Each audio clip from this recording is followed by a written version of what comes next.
السلام علیکم ورحمۃ اللہ وبرکاتہ۔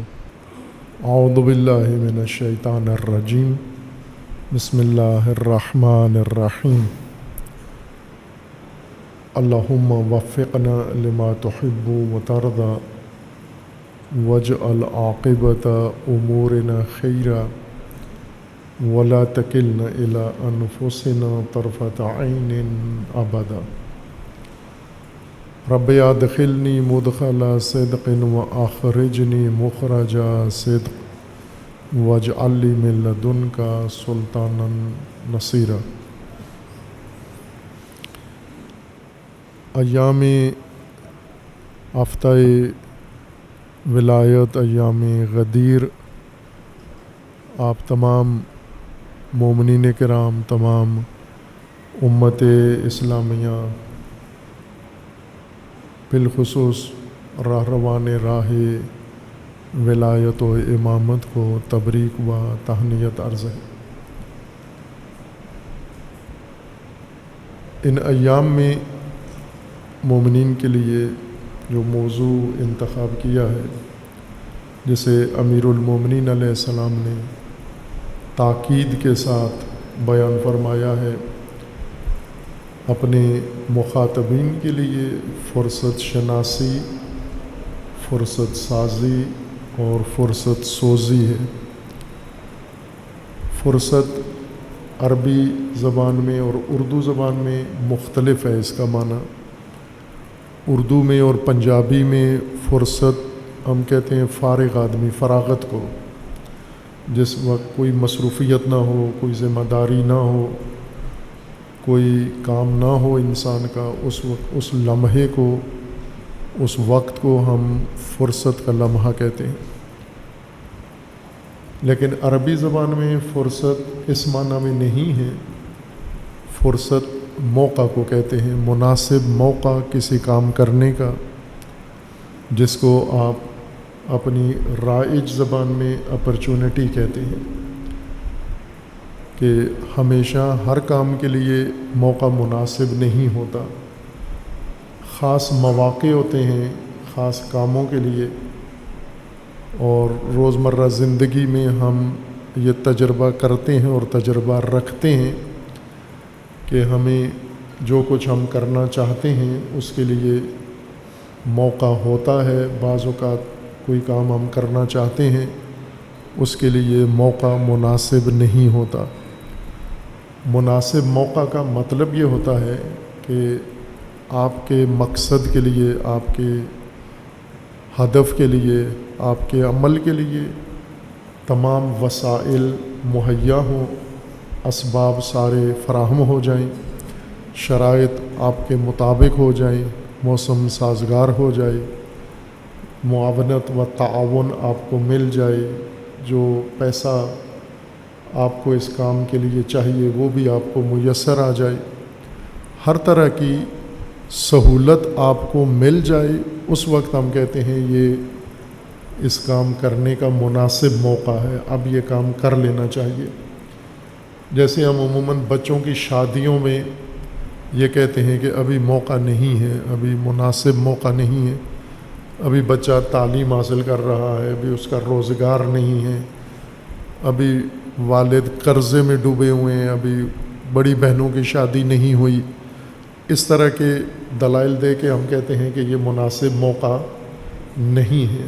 لیکن جب یہ سارے موانع برطرف ہو جاتے ہیں اور سارے اسباب فراہم ہو جاتے ہیں، اس وقت کہا جاتا ہے کہ اب مناسب موقع ہے، یہ فریضہ ادا کر لیا جائے۔ اور ایسے ہی ہے، قانون بھی اللہ تبارک و تعالیٰ کا ایسے ہے کہ ہر کام کے لیے، ہر مقصد و ہدف کے لیے اللہ تبارک و تعالیٰ نے اسباب مہیا کیے ہیں، بنائے ہیں، وسائل بنائے ہیں، اس کے لیے، اس کے کام کی سہولت کے لیے بعض چیزیں فراہم کی ہیں۔ کبھی یہ میسر ہوتی ہیں، کبھی نہیں ہوتی میسر۔ انفرادی زندگی میں، خاندانی زندگی میں، اجتماعی زندگی میں، معاشی زندگی میں، سیاسی زندگی میں، سماجی زندگی میں کبھی مناسب حالات آپ کے مطابق ہوتے ہیں، کبھی نہیں ہوتے۔ جب یہ حالات سارے موافق ہوں، مطابق ہوں، اس وقت آپ اس کو کہتے ہیں یہ فرصت ہے، عربی میں اس کو فرصت کہا جاتا ہے، اور اردو میں موقع کہا جاتا ہے، اپرچونٹی کہا جاتا ہے اس کو۔ اور اگر یہ شرائط مناسب نہ ہوں تو اسے کہا جاتا ہے کہ ابھی موقع نہیں ہے، فرصت نہیں ہے، یا اپرچونٹی نہیں ہے۔ چونکہ اللہ کا قانون ہے، اللہ تبارک و تعالیٰ کی ذات، اللہ کے اسماء میں سے، اللہ تعالیٰ کی صفات میں سے ربوبیت نمایاں صفت ہے، جس کا قرآن میں سب سے زیادہ ذکر ہے رب کا۔ رب یعنی جس نے ہمیں پیدا کیا ہے، اب اس نے ہماری پرورش کرنی ہے اور ہماری ساری ضروریات فراہم کرنا، یہ ربوبیت کے زمرے میں آتا ہے۔ یہ ڈپارٹمنٹ الہی نظام میں، توحیدی نظام میں اس شعبے کو ربوبیت کہتے ہیں، کہ مخلوق کی تمام ضرورتیں ان کو وقت کے اوپر ادا کی جائیں یا انہیں مہیا کی جائیں، فراہم کی جائیں۔ انسان کے لیے بھی اللہ تبارک و تعالیٰ کا یہی قانون ہے کہ ہم نے ربوبیت کے نظام کے مطابق انسان کی جتنی ضروریات ہیں وہ ساری وقت کے اوپر اس کو فراہم کرنی ہے۔ انسانوں میں خصوصیت کے ساتھ اللہ تبارک و تعالیٰ نے مومنین کے لیے پھر ایک خاص اور قانون بنایا ہے کہ انسانوں کی ضروریات سے زیادہ مومنین کی ضروریات ہیں، چونکہ انسانوں کو جنرل قسم کی ضروریات چاہیے، ان کو رزق چاہیے ان کو، اور ان کو پرورش کے لیے، گروتھ کے لیے غلہ چاہیے ان کو، وسائل چاہیے ان کو عمومی۔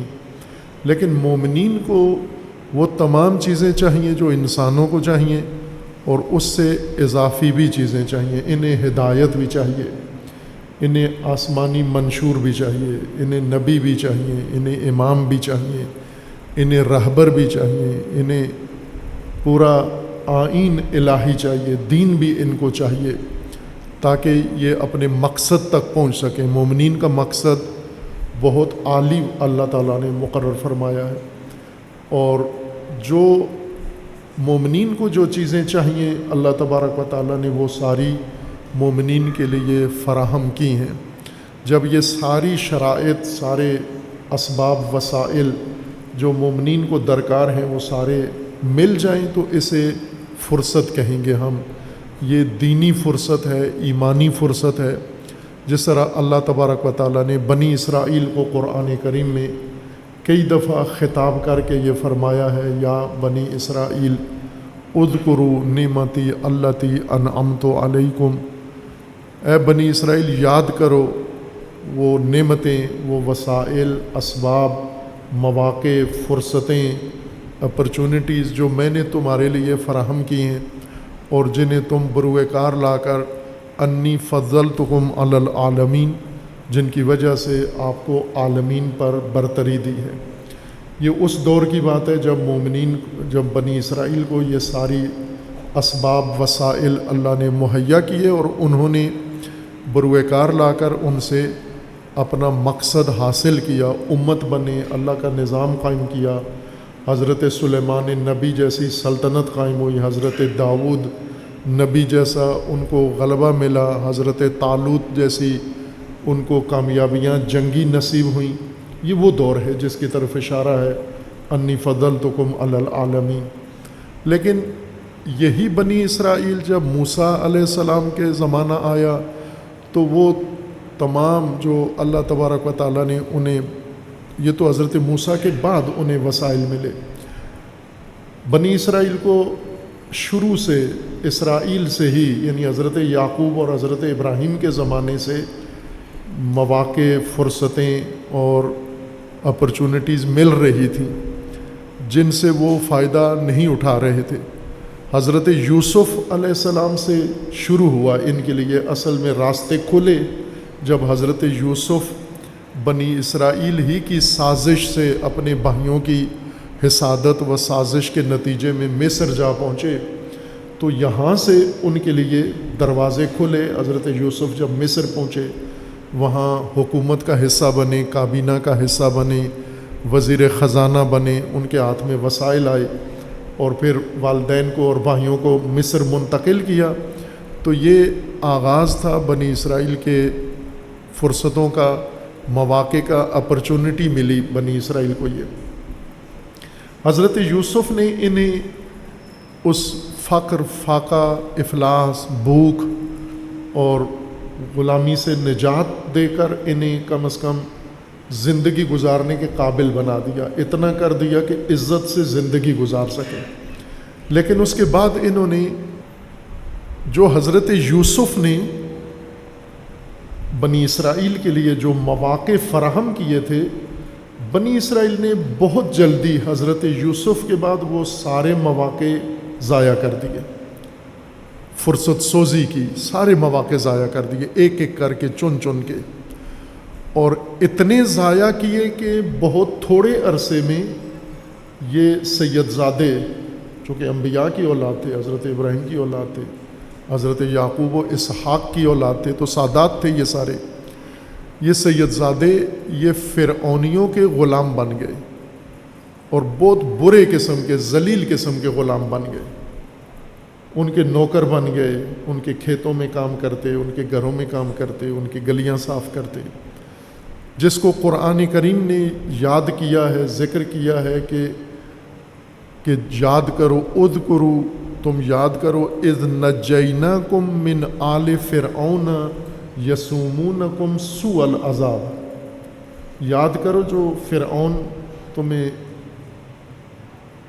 زندگی کے مزے چکھا رہا تھا، کیا تھا وہ؟ سوء العذاب، یذبحون ابناءکم و یستحیون نساءکم، یعنی عذاب والی زندگی تھی، بدترین عذاب والی زندگی تھی، اور روزانہ کی بنیاد پر تھی۔ یسومونکم، یعنی یوں نہیں کہ ایک دفعہ اس نے تمہیں حقارت میں پھینک دیا اب اسی حالت میں ہو، نہ، ہر روز نئی حقارت، ہر روز نئی ذلت، ہر روز نئی بدبختی، ہر روز نئی پریشانی تمہارے لیے فراہم کرتا تھا، جو عذاب بنی ہوئی تھی تمہارے لیے، اور پھر ہم نے تمہیں نجات دی۔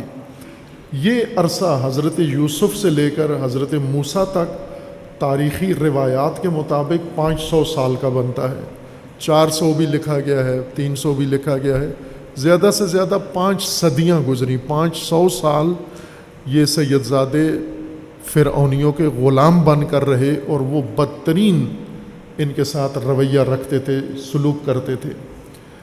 اللہ تعالیٰ نے پھر ایک اور موقع دیا، ایک اور فرصت، ایک اور اپرچونٹی ان کے لیے فراہم کی، ایک حضرت یوسف کے ذریعے فراہم کی۔ یہ مصر میں گئے، مکرم شہزادے بن کر، امام زادے بن کر، نبی زادے بن کر گئے، سار آنکھوں پر مصریوں نے ان کو رکھا۔ پھر اس کے بعد انہوں نے حضرت یوسف کی فراہم کردہ تمام فرصتیں ضائع کیں، اور اسی قوم کے غلام بن گئے جس کے سردار تھے یہ، انہی کے ہاتھوں غلام بن گئے۔ اور پھر خدا نے ایک اور فرصت ان کو دی حضرت موسیٰ علیہ السلام کی شکل میں، اور موسیٰ علیہ السلام کو اللہ نے مبعوث فرمایا، تیاری کروائی موسیٰ کی، اور پھر فرعون کے ظلم سے، ستم سے، شکنجے سے انہیں آزاد کرنے کے لیے حضرت موسیٰ کو وسائل دیے، حضرت موسیٰ کو کتاب دی، حضرت موسیٰ کو معجزے دیے، حضرت موسیٰ کو حضرت ہارون جیسے معاون دیے، اور یہ سارا اہتمام پھر ایک دفعہ بنی اسرائیل کے لیے ہوا، چونکہ اس دور کے مومنین وہی تھے، اس دور کے مومن منتخب برگزیدہ لوگ وہی تھے، اس لیے اللہ نے ان کے لیے یہ اسباب فراہم کیے۔ حضرت موسیٰ علیہ السلام نے حضرت یوسف سے زیادہ مشکل کام حضرت موسیٰ کا تھا، چونکہ حضرت یوسف نے جب بنی اسرائیل کو موقع دیا، مصر میں لا کر آباد کیا، تو معاشی مشکل تھی، فقط یہ تھا کہ فقیر تھے، کھانے پینے کو کچھ نہیں تھا، اور رول رہے تھے، اس وقت غلہ نہیں تھا ان کے پاس، لیکن باقی امور کے حوالے سے اتنی مشکل نہیں تھی۔ لیکن جب حضرت موسیٰ آئے، ایک تو بنی اسرائیل اب 12 بھائی نہیں تھے بلکہ 12 قبیلے تھے، اور اب لاکھوں کی تعداد میں ان کی جمعیت تھی، اور یہ قومی طور پر بے حیثیت قوم دوسری قوم کے غلام بن چکے تھے، یہ پوری قوم غلام بن چکی تھی، چھوٹے بڑے سب ان کے اندر دانشور بھی تھے بنی اسرائیل میں، یہ بڑے بڑے جو نام آتے ہیں یہ بنی اسرائیل میں سے تھے، یہ بڑے بڑے نام جو آتے ہیں، مثلا قارون بنی اسرائیل میں سے تھا،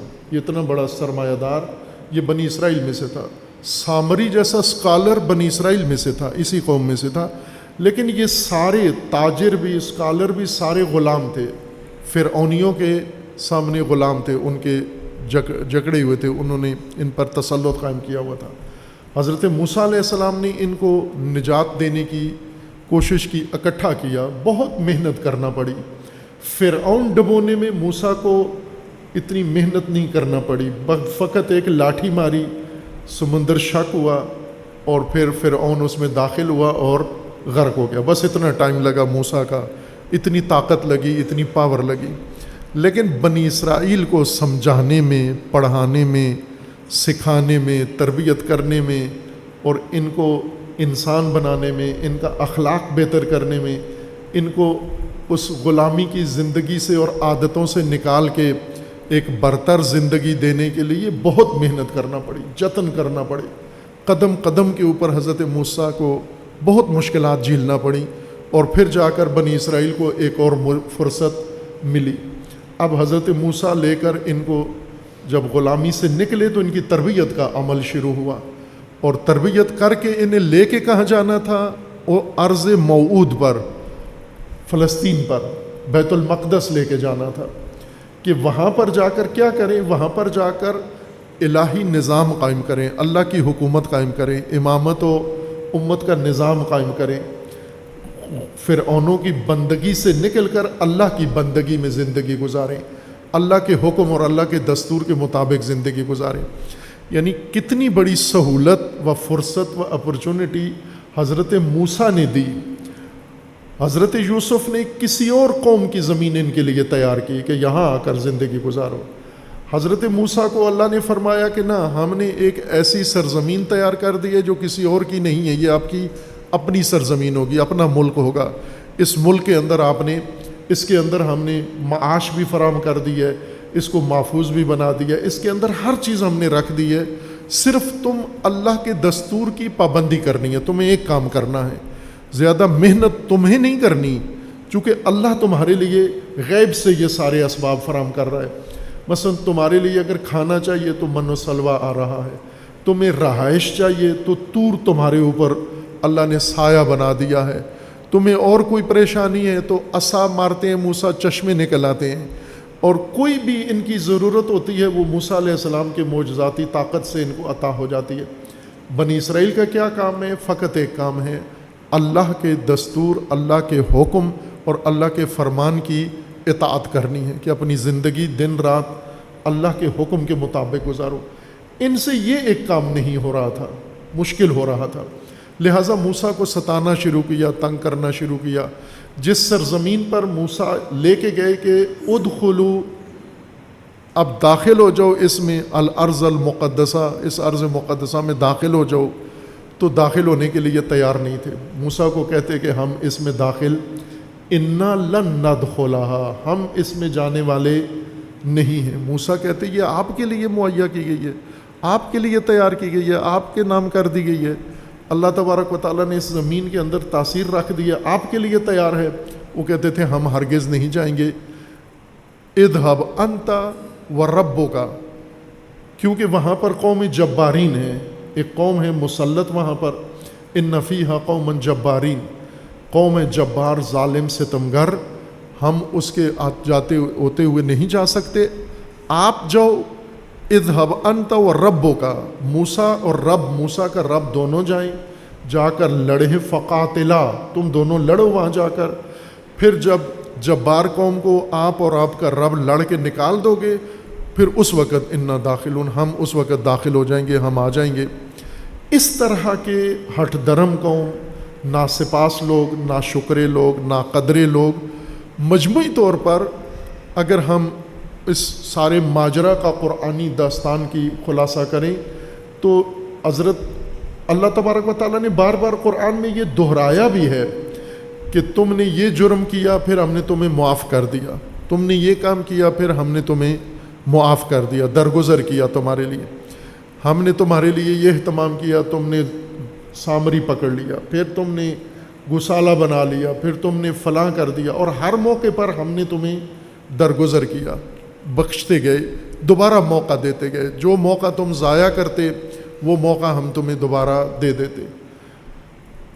بار بار ایک قوم کو اللہ تبارک و تعالیٰ نے مواقع دیے اور ہر بار انہوں نے وہ موقع ضائع کیا، ہر فرصت ضائع کی انہوں نے۔ اس کو قرآن نے داستان بنا کے مسلمانوں کی نصاب کی کتاب قرآن میں لکھ دیا ہے کہ یہ قوم جس کو اللہ نے اتنا نعمتوں سے نوازا، اتنے مواقع دیے، اتنی اپرچونٹیز دیں، اور انہوں نے ہر موقع ضائع کیا، آخر کار پھر اللہ نے انہیں دوبارہ، بلکہ 100 بارہ کہیں، 100 بارہ پھر موقع دیا، 100ویں دفعہ پھر موقع دیا۔ کب؟ جب من بعد موسیٰ الم تری الی الملأ من بنی اسرائیل من بعد موسیٰ، اے رسول کیا نہیں دیکھتے کہ موسیٰ کے بعد، پھر بہت عرصہ گزرنے کے بعد ہم نے انہیں پھر موقع دیا، یوسف کی صورت میں موقع دیا، پھر یوسف کے بعد انہیں پھر موقع دیا، پھر موقع دیا، پھر موسیٰ کے بعد پھر موقع دیا، چونکہ موسیٰ علیہ السلام کے زمانے میں انہوں نے تمام فرصتیں ضائع کی، لیکن موسیٰ کے بعد پھر جب انہوں نے احساس کیا، اذ قالوا لنبی لہم، اپنے زمانے کے نبی کے پاس آئے اور انہوں نے کہا کہ ہمارے رب سے کہو، اپنے رب سے کہو کہ ہمارے لیے رہبر معین کرے، ہمارے لیے ایک کمانڈر، ہمارے لیے رہبر معین کرے، اور ان نبی نے سمجھایا کہ آپ رہبروں کی نافرمانی کرنے والی قوم ہو، آپ کی تاریخ یہ بتاتی ہے، آپ کا مزاج یہ بتاتا ہے، آپ کا ماضی یہ بتاتا ہے، آپ کا سابقہ کارکردگی یہ بتاتی ہے کہ آپ رہبروں کے پیروکار نہیں ہو، نافرمان ہو، تو ابھی پھر اللہ ایک رہبر بنائے گا، پھر نافرمانی کرو گے اور تمہارے جرائم میں ایک اور جرم اضافہ ہو جائے گا۔ اس وقت کہنے لگے کہ کیوں نہیں، آج ہماری مشکل دیکھیں کیا ہے، ہمارے گھروں پہ قبضہ ہو گیا ہے، ہمارے بچوں پہ قبضہ ہو گیا ہے، ہماری اولادیں ہم سے چھین لی گئی ہیں، یہ ساری انہوں نے نبی کو داستان بتائی۔ نبی نے ان روایت کے مطابق حضرت یوشع تھے کہ انہوں نے اللہ تبارک و تعالیٰ سے دعا کی اور خداوند تعالیٰ نے طالوت کو ان کا رہبر بنا دیا۔ طالوت نبی نہیں تھے، امام بھی نہیں تھے، معصوم بھی نہیں تھے، اس بستی کے ایک چرواہے کے بیٹے تھے اور نوجوان، کوئی بڑی پکی عمر کے بھی نہیں تھے۔ طالوت نوجوان، اور کام بھیڑ بکریاں چرانا تھا، سارے گاؤں کی بکریاں لے جاتے، دن بھر چراگاہ میں چرا واپس لے آ کے شام کو ان کو دے دیتے، صبح روز کا یہی کام تھا، چرواہے تھے۔ ایک چرواہے کے بیٹے کو رہبر بنا دیا، کس کا؟ بڑے بڑے فن خان چودھریوں کا، اور اس زمانے کے جو بھی وہاں کاسٹ تھی، اب لاہور والی کاسٹ آپ خود جانتے ہیں کہ یہاں کون کون رہتے ہیں یہاں پر، وہ جتنے بڑے بڑے تھے وہ سب کا سردار ایک چرواہے کے بیٹے کو بنا دیا۔ انہوں نے برا لگا ان کو بہت کہ یہ اللہ نے کیا کر دیا، یہ تو بالکل پسند نہیں کیا اور مانا ہی نہیں، کہا اسے ہم نہیں مانتے رہبر۔ طالوت نے اپنے ساتھی لڑکے جمع کیے کہ یہ تو چودھری تو نہیں مانتے مجھے، بڑے آپ آ جاؤ۔ لڑکے آ گئے ان کے ساتھ، ان لڑکوں کو کہا کہ کام کرنا ہے بڑا، اللہ نے لگایا ہمارے ذمے، قوم کو نجات دینی ہے، اپنی سرزمین آزاد کرانی ہے، اپنی تاریخ آزاد کرانی ہے، اپنا دین آزاد کرانا ہے۔ لڑکے تیار ہو گئے، لیکن حضرت طالوت نے کہا کہ فنڈز نہیں ہیں ہمارے پاس، بالکل بغیر فنڈز کے کام کرنا ہے۔ اور راستے میں اب ان کے پاس کچھ بھی نہیں ہے، یہ جنگی لشکر ہے، اسلحہ نہیں ہے، تلواریں نہیں ہیں، نیزے نہیں ہیں، سپر نہیں ہے، زرہ نہیں ہے، خود نہیں ہے، کچھ بھی نہیں ہے۔ ڈنڈے ہیں، چونکہ چرواہے تھے، ڈنڈے ہیں اور غلیلے ہیں ان کے پاس، ڈنڈے غلیلے لے کے گئے ہیں ملک آزاد کرانے، اور راشن بھی نہیں ہے ان کے پاس، اسلحہ بھی نہیں ہے، راشن بھی نہیں ہے۔ اور راستے میں چونکہ چودھریوں نے پہلے کہہ دیا تھا کہ اس کے پاس تو پیسے ہی نہیں ہیں، جس کو آپ نے لیڈر بنایا ہے اس کے پاس تو پیسے نہیں ہیں۔ اللہ تعالیٰ نے فرمایا کہ رہبر کو پیسوں کی نہیں بلکہ دو چیزوں کی ضرورت ہے، بسطۃ فی العلم والجسم، ایک بصیرت رکھنے والا ہونا چاہیے، بابصیرت، اور دوسرا دلیر ہونا چاہیے، بہادر ہونا چاہیے۔ اور یہ دو چیزیں ہم نے اس کو دے دی ہیں، یہ دونوں اس کے اندر ہیں، بصیرت بھی رکھتا ہے یہ جوان اور دلیر بھی ہے، یہ پیچھے ہٹنے والا نہیں ہے۔ یہ لے کے گئے، راستے میں نہر آئی اور حضرت طالوت نے اپنے لشکر کو کہا، وہ جوانوں کو، کہ پانی نہیں پینا ہے، پیدل لشکر ہے، اتنے کلومیٹر چل کے گیا ہے، اب پیاسا ہے، ظاہر پیاس لگتی ہے۔ اگر یہاں مجلس میں آپ کو کہیں جی تھوڑی دیر کے لیے پانی نہیں ملے گا آپ کو، تو مجلس چھوڑ کے چلے جاتے ہیں ہم، کہ پانی بند کرنے والے آپ کون ہوتے ہیں؟ فری کا پانی، اللہ کا پانی۔ حضرت طالوت نے پابندی لگا دی کہ پیاسے لشکر نے پانی نہیں پینا، فری پانی، مفت پانی، نہر جا رہی ہے، اللہ کی نہر ہے، لشکر بھی پیاسا ہے، خریدنا بھی نہیں پڑتا، کھانا تو ویسے نہیں تھا راشن، پانی مفت کا تھا، اس پر بھی پابندی لگا دی کہ پانی نہیں پینا۔ البتہ اگر کسی کی حالت بہت خراب ہے تو چلو سے پیے گا، چلو سے پیے گا، لیٹ کے نہیں پیے گا جیسے عموماً وہ چرواہے یا دیہاتی پیتے ہیں۔ ہم بچپن میں کرتے رہے ہیں یہ کام، چشمے پہ جاتے تھے، لیٹ کے پورا پانی پیتے تھے، ابھی بھی پیتے ہیں دیہاتوں والے جب ان کو پانی مل جائے۔ یا جیسے آپ شہری ہیں، کبھی بوتل منہ پہ لگا کے ایک ہی اس گھونٹ میں ساری بوتل پیپسی پوری پی جاتے ہیں جب پیاس زیادہ ہو۔ حضرت طالوت نے منع کیا کہ چلو سے پینا ہے، ایک یا دو چلو پینے ہیں، اس سے زیادہ نہیں پینا۔ تو آدھے لوگ تو یہیں سے واپس ہو گئے کہ اس رہبر کے ساتھ کیا فائدہ، یہ تو جنگ میں بھی ہمیں کچھ نہیں دے گا، راشن بھی نہیں ہے، پانی بھی نہیں پینے دیتا۔ تو چودھری ویسے نہیں گئے تھے ساتھ، یہ لڑکے بھی کچھ واپس ہو گئے۔ باقی چھوٹی سی ٹولی لے کر یہ گئے جالوت کے مقابلے میں، سپر طاقت کے مقابلے میں، ٹرمپ اور امریکہ کے مقابلے میں، چھوٹا سا لشکر لے کر۔ اس چھوٹے سے لشکر نے جب وہ لشکر دیکھا، یہ گھبرا گئے اور انہوں نے کہا کہ ہم تو نہیں لڑ سکتے ان سے، ہمارے اندر اتنی طاقت نہیں ہے ان کا مقابلہ کریں۔ ان میں سے دو بھائی آگے نکلے اور انہوں نے کہا، دو بندے، کہ آپ کو اللہ کا قانون معلوم ہونا چاہیے، کم من فئۃ قلیلۃ غلبت فئۃ کثیرۃ باذن اللہ، کہ اللہ ارادہ کر لے تو وہ چھوٹے کمزور گروہ سے بڑے گروہ کو شکست دے دیتا ہے۔ تو آپ اللہ پہ بھروسہ رکھیں اور اللہ نے آپ کو۔ اب جنگ شروع ہوتی ہے، ڈنڈے اور ادھر نیزے، تلواریں، گھوڑے اور زرعی لشکر، اور ادھر ڈنڈے اور غلیلیں۔ ان کا کمانڈر جالوت تھا۔ جالوت خود سر سے پاؤں تک زرہ میں ڈوبا ہوا اور جنگ کے میدان میں ہے۔ تلوار ہوتی تو بھی اس پر کاریگر نہ ہوتی، چونکہ اس کا لشکر زیادہ تھا، جری تھا وہ۔ اس لشکر میں ایک چھوٹا بچہ تھا، نوجوان، ہم سب کو ہی نوجوان کہتے ہیں، کئی دفعہ یہ 50 سال کے عمر کے لوگ اردو میں اپنے آپ کو کہتے ہیں ہم نوجوان لوگ، یہ ابھی بھی نوجوان ہیں۔ اب پتہ نہیں کس سینس میں کہتے ہیں، کہاں جوانی ظاہر کرتے ہیں اپنی، لیکن داڑھی سفید ہو گئی یہ کہتے ہیں ہم نوجوان۔ جوان اور نوجوان، نوجوان یعنی نوخیز، ابھی بھرپور جوانی نہیں چڑھی، ابھی جوانی کے آغاز میں، یعنی 15 سال کے لگ بھگ یا 15 سال سے چھوٹا، اس کو نوجوان کہتے ہیں۔ 15 سال سے اوپر جب 18 سال پہ چلا جائے تو اس کو جوان کہتے ہیں، یہ جوانی ہے، نوجوانی نہیں ہے۔ اور 40 سال والا تو قطعاً نوجوان نہیں ہے، اس کی ہمت نوجوانوں والی ہو سکتی ہے ارادہ، لیکن جسمانی طور پر نوجوان نہیں ہے۔ یہ نوجوان یعنی نوخیز، 15 سال سے 15 سال اور 15 سال سے نیچے کا عمر کا جوان۔ اب یہ نوجوان تھا حضرت داؤد، جو بعد میں اللہ نے انہیں نبوت بھی دی، خلافت بھی دی۔ انہوں نے غلیل کے ذریعے جالوت کو مار دیا۔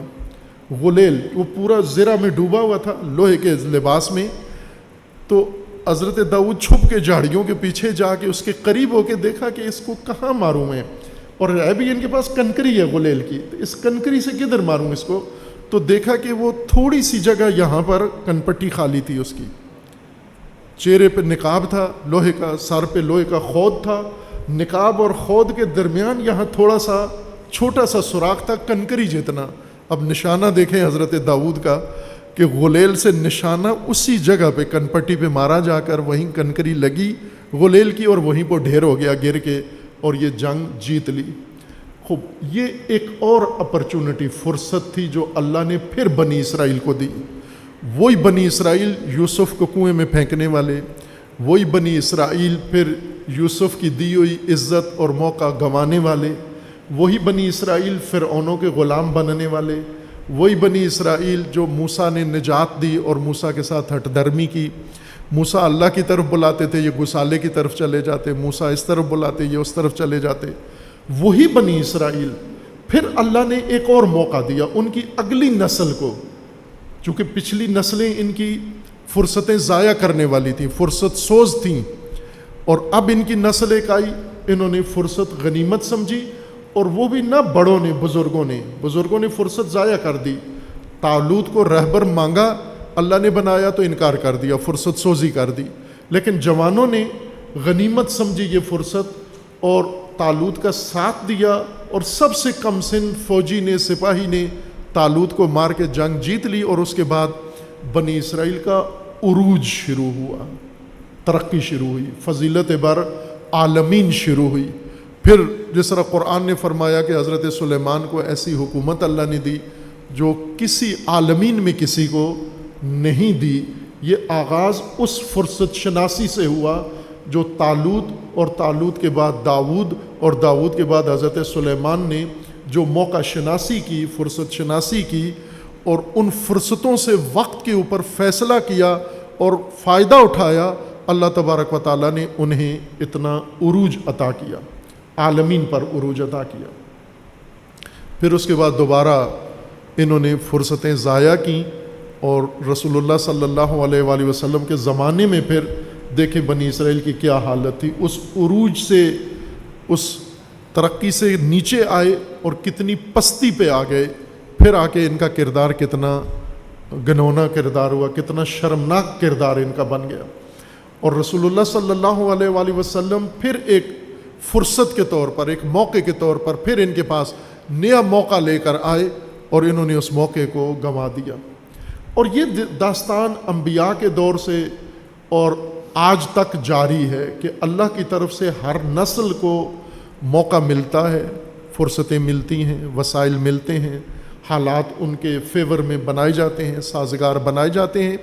اب یہ اس قوم پر موقوف ہوتا ہے، اس قوم کی قیادت پر موقوف ہوتا ہے، اس قوم کے سرکردہ لوگوں پر موقوف ہوتا ہے کہ اللہ کی طرف سے فراہم کردہ مواقع سے یہ فائدہ اٹھاتے ہیں یا اسے ضائع کر دیتے ہیں. یہ وہ موقع اگر ہم قرآن پڑھیں اور دیکھیں کہ اللہ نے ان گزشتہ اقوام پر اتنی نعمتیں اور فضیلتیں نازل کی، تو ایک سوال یہ ہے کہ آج ہمارے اوپر کیوں نہیں نازل کی؟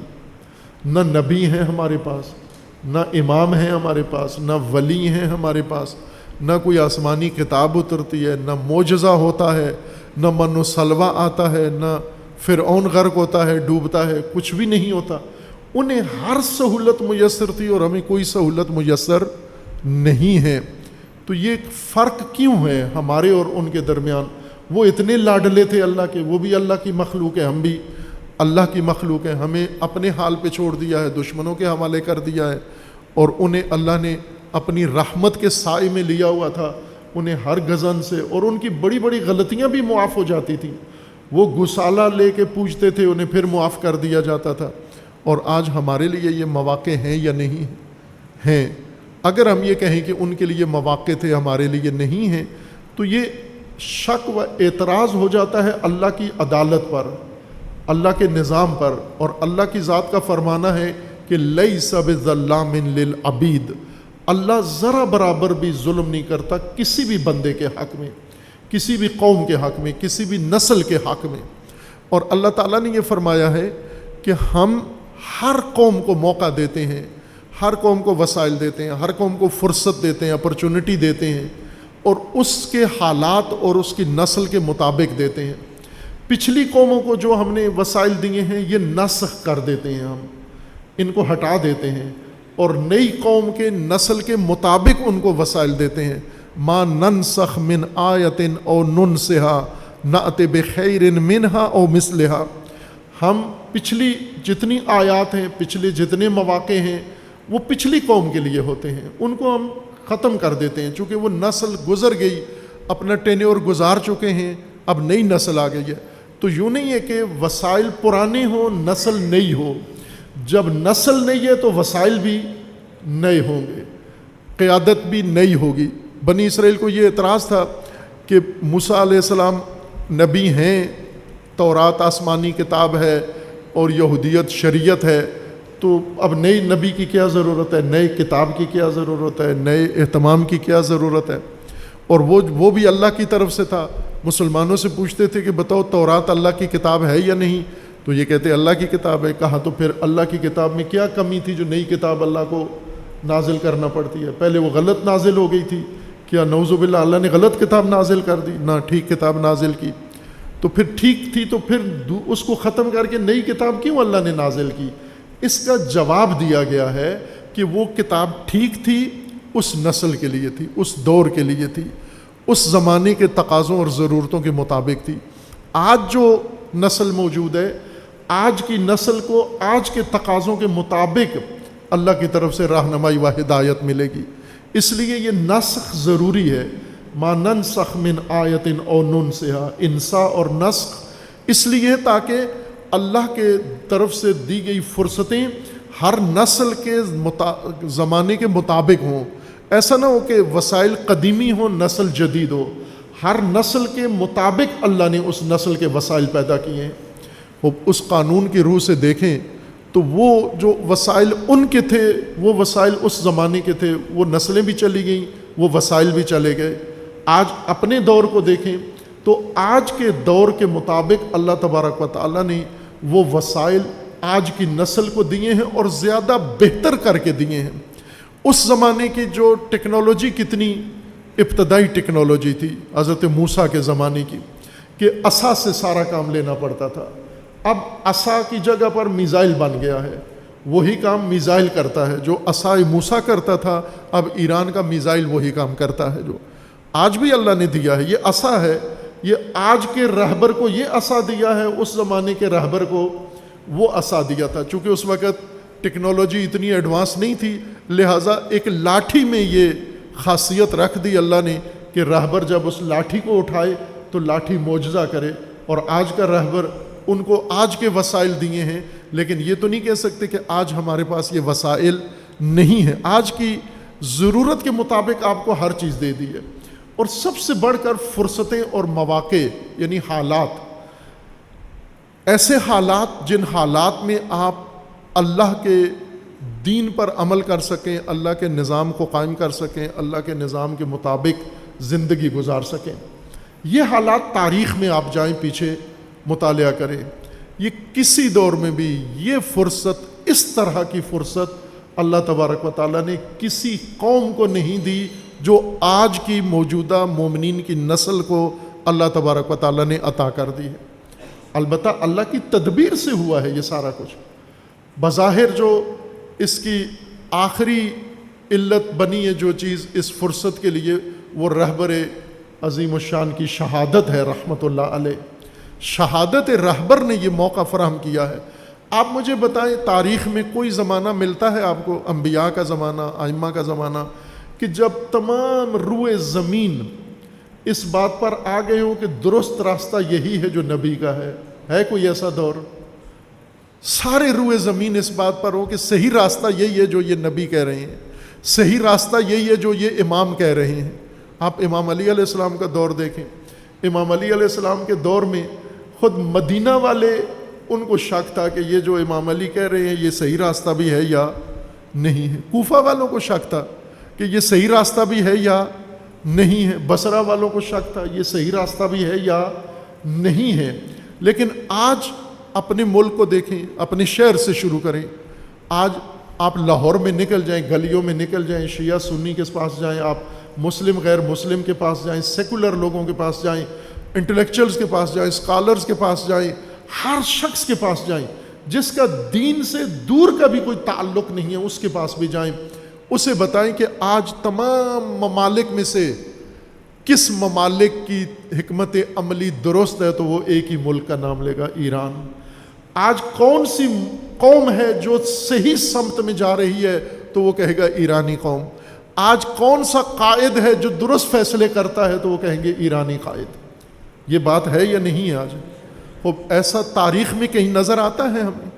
یہ اپرچونٹی ہے، یہ فرصت ہے، یہ موقع ہے، یہ ذہنی آمادگی، یہ ذہنی سرزمین آمادہ کر دینا آپ کے لیے، مومنین کے لیے، تشیع کے لیے، اتنی میدان ہموار کر دینا. ورنہ تشیع یہ گزشتہ 1500 سال میں کن وادیوں سے گزرا ہے، کن گھاٹیوں سے گزرا ہے، کن چٹانوں سے ٹکرایا ہے، کن طوفانوں سے اس کا مقابلہ ہوا ہے۔ یہ میں ایک مجلس پڑھی اپنے ہی گاؤں میں، پتہ نہیں شاید آخری مجلس تھی، وہ پہلی اور آخری تھی۔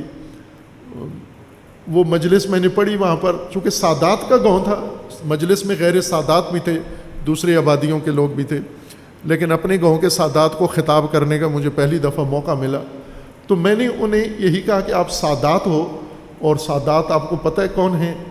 تو میں نے عنوان دیا مجلس میں اس کو کہ آپ نسل کوثر ہو، قرآن نے آپ کو نسل کوثر کہا ہے، یعنی آپ آل رسول ہو، اولاد رسول اللہ ہو، نسل رسول اللہ سے ہو۔ یہاں کیا کر رہے ہو؟ اس ہزارہ میں، کوہستان میں کیا کام ہے آپ کا؟ یہاں کیسے پہنچائے آپ تو مدینے کے رہنے والے تھے، یہاں کیسے آ گئے؟ کبھی سوچا ہے کون آیا، کس نے آ کے یہاں آپ کو آباد کر دیا؟ یہ جو آپ کے آباء و اجداد آئے تھے، یہ تجارت کے لیے آئے تھے، یہ تبلیغ کرنے آئے تھے، یہ تفریح کرنے آئے تھے، کیوں آئے یہ سادات یہاں پر؟ تاریخ پڑھ کے دیکھو تو آپ کو ایک بڑا سبب یہ ملے گا سادات کے ہندوستان آنے کا، کشمیر میں آنے کا، پہاڑوں میں آنے کا، ادھر ادھر مختلف شہروں میں اور پناہ گاہوں میں آنے کا۔ وہ یہ تھا کہ حکم سرکار کا اس وقت یہ تھا کہ کوئی بھی علوی سید ملتا ہے، اس کا جرم گناہ نہ پوچھو، فوراً اس کو بچہ ہے تو قتل کر دو، مرد ہے تو قتل کر دو، بوڑھا ہے تو قتل کر دو، جو بھی ہے، بس یہ کنفرم یہ کرو کہ یہ سید ہے، یہ علوی ہے، یہ آل علی سے تعلق رکھتا ہے، ان کی نسل کا خاتمہ کر دو۔ تو یہ اس دباؤ سے نکل کے پناہ گاہوں کی طرف آئے، اور پھر یہاں آ کر انہوں نے اپنے سلسلے قائم کیے، اور بھول گئے ہو کہ آپ کون ہو۔ یہاں آ کے جو لاہور میں آیا سید لاہوری بن گیا، جو شیخو پورہ میں آیا شیخو پوریا ہو گیا، جو اور کسی علاقے میں گیا گجرات میں گجراتی ہو گیا، جو کسی جگہ پٹھانوں میں گیا پٹھان ہو گیا۔ بھول ہی گئے کہ ہم کون تھے۔ ہم کسی سلسلے سے تعلق رکھتے ہیں، کوئی آئین تھا ہمارا، خاندان تھا ہمارا، ہم کسی وجہ سے یہاں پہنچائے گئے ہیں، ایک تدبیر کے تحت آئے ہیں۔ خوب آج آپ دیکھو کہ آج سید علی خامنئی سید ہیں، اس سید کے بارے میں دنیا کیا سوچتی ہے؟ آج سادات کے بارے میں لوگ کیا سوچتے ہیں؟ آج سید نے کیا علم گاڑ کے ثابت کر دیا ہے ساری دنیا کو؟ اگر اللہ کا فرمانا ہے اذکروا نعمتی التی انعمت علیکم، تو یہ خطاب آج آپ کو بھی ہے، آج آپ کو یہ خطاب ہے، اذکروا نعمتی التی انعمت علیکم، اے مومنو یاد کرو میں نے کیا نعمت دی ہے تمہیں، کیا فرصت دی ہے تمہیں، میں نے کیا موقع دیا ہے میں نے تمہیں۔ تاریخ پڑھ کے بتاؤ پہلے کسی امت کو ایسا موقع ملا ہے؟ اتنا راستہ کسی کے لیے ہموار ہوا ہے؟ اتنی رکاوٹیں کسی کے راستے سے ہٹی ہیں؟ اتنے دل کسی کے لیے نرم ہوئے ہیں تاریخ میں؟ انبیاء کو تو اپنوں نے شکنجے دیے ہیں، اپنی اولادوں نے اور اپنی آل نے ان کو شکنجے دیے ہیں۔ نبی کے بنی اسرائیل کے انبیاء کو بنی اسرائیل نے شکنجے دیے ہیں۔ بنی اسرائیل کے قرآن کا ذکر ہے بنی اسرائیل کے بارے میں کہ تم انبیاء کو کیوں قتل کرتے رہے ہو، لما تقتلون الانبیاء، نبیین، نبی کیوں مارتے رہے ہو تم؟ یہ انبیاء کش قوم تھی۔ انبیاء کون تھے؟ بنی اسرائیل۔ یہ کون تھے؟ بنی اسرائیل۔ بنی اسرائیل یعنی اولاد اسرائیل۔ یہ اولاد اسرائیل اپنے انبیاء کو اپنے ہاتھوں سے ذبح کرتے رہے، اتنے یہ وحشی قوم بن گئے تھے۔ لیکن اللہ نے جو فرصت پوری تاریخ میں نہیں دی، آج دے دی ہے یہ فرصت، وہ کام آج کر دیا ہے۔ اس کے بہت سارے اسباب ہیں، لیکن جو سبب قریب کا سبب ہے، بڑا سبب ہے، وہ رہبر عظیم الشان کی شہادت ہے، وہ امام خامنئی رحمۃ اللہ علیہ کی شہادت ہے، جنہوں نے ساری دنیا کو تسخیر کر لیا، دلوں کو تسخیر کر لیا، ذہنوں کو تسخیر کر لیا، ہٹ دھرمیاں ساری ختم کر دی ہیں۔ اب میدان ہموار ہوا ہے کس کے لیے؟ یہ میدان ہموار ہوا ہے، دلوں کا میدان، ذہنوں کا میدان ہموار ہوا ہے۔ یہ عمومی فضا ہموار ہوئی ہے، کس کے لیے ہوئی ہے؟ کس کام کے لیے؟ میڈیا کے لیے، ٹرمپ کے لیے، بن سلمان کے لیے، کس کے لیے میدان ہموار کیا ہے؟ اس کے لیے جو صدیوں سے زمین پر نافذ ہونا چاہیے تھا لیکن نافذ نہیں ہو سکا، اس اللہ کے نظام کے لیے میدان ہموار کیا ہے، اس معطل کے لیے، اس معطل مقدس امر کے لیے یہ نظام میدان ہموار کیا ہے۔ اب آپ کا فریضہ کیا بنتا ہے؟ اغتنام الفرصہ۔ امام علی علیہ السلام فرماتے ہیں کہ جب اللہ فرصتیں دیتا ہے، موقع دیتا ہے، تو کیا کرو؟ ان کو غنیمت جانو۔ اغتنام الفرصہ، فرصت کو غنیمت سمجھنا، اور انتہاز الفرصہ، فرصت جب آ جائے تو فرصت کے لیے کے موقع پر اقدام کرنا، اٹھ کے فوراً میدان عمل میں آ جانا، کھڑے ہو جانا میدان عمل میں، اور جس مقصد اور جس عمل کا میدان بنا ہے اس میدان کو فوراً سنبھال کے اس مقصد کو پورا کر دینا۔ یہ فرصتیں اس مقصد کے لیے ہوتی ہیں، اس ہدف کے لیے ہوتی ہیں، ضائع کرنے کے لیے نہیں ہوتی۔ فرصتیں ضائع کرو گے پچھتاؤ گے۔ امیر المومنین علیہ السلام نے ایک قومی جرم جو ذکر کیا ہے فرصتیں ضائع کرنا ہے، اضاعت الفرصہ، فرصتیں ضائع کر دینا۔ یہ چند احادیث میں تبرکاً پڑھتا ہوں آپ کی خدمت میں، آپ یہ ملاحظہ فرمائیں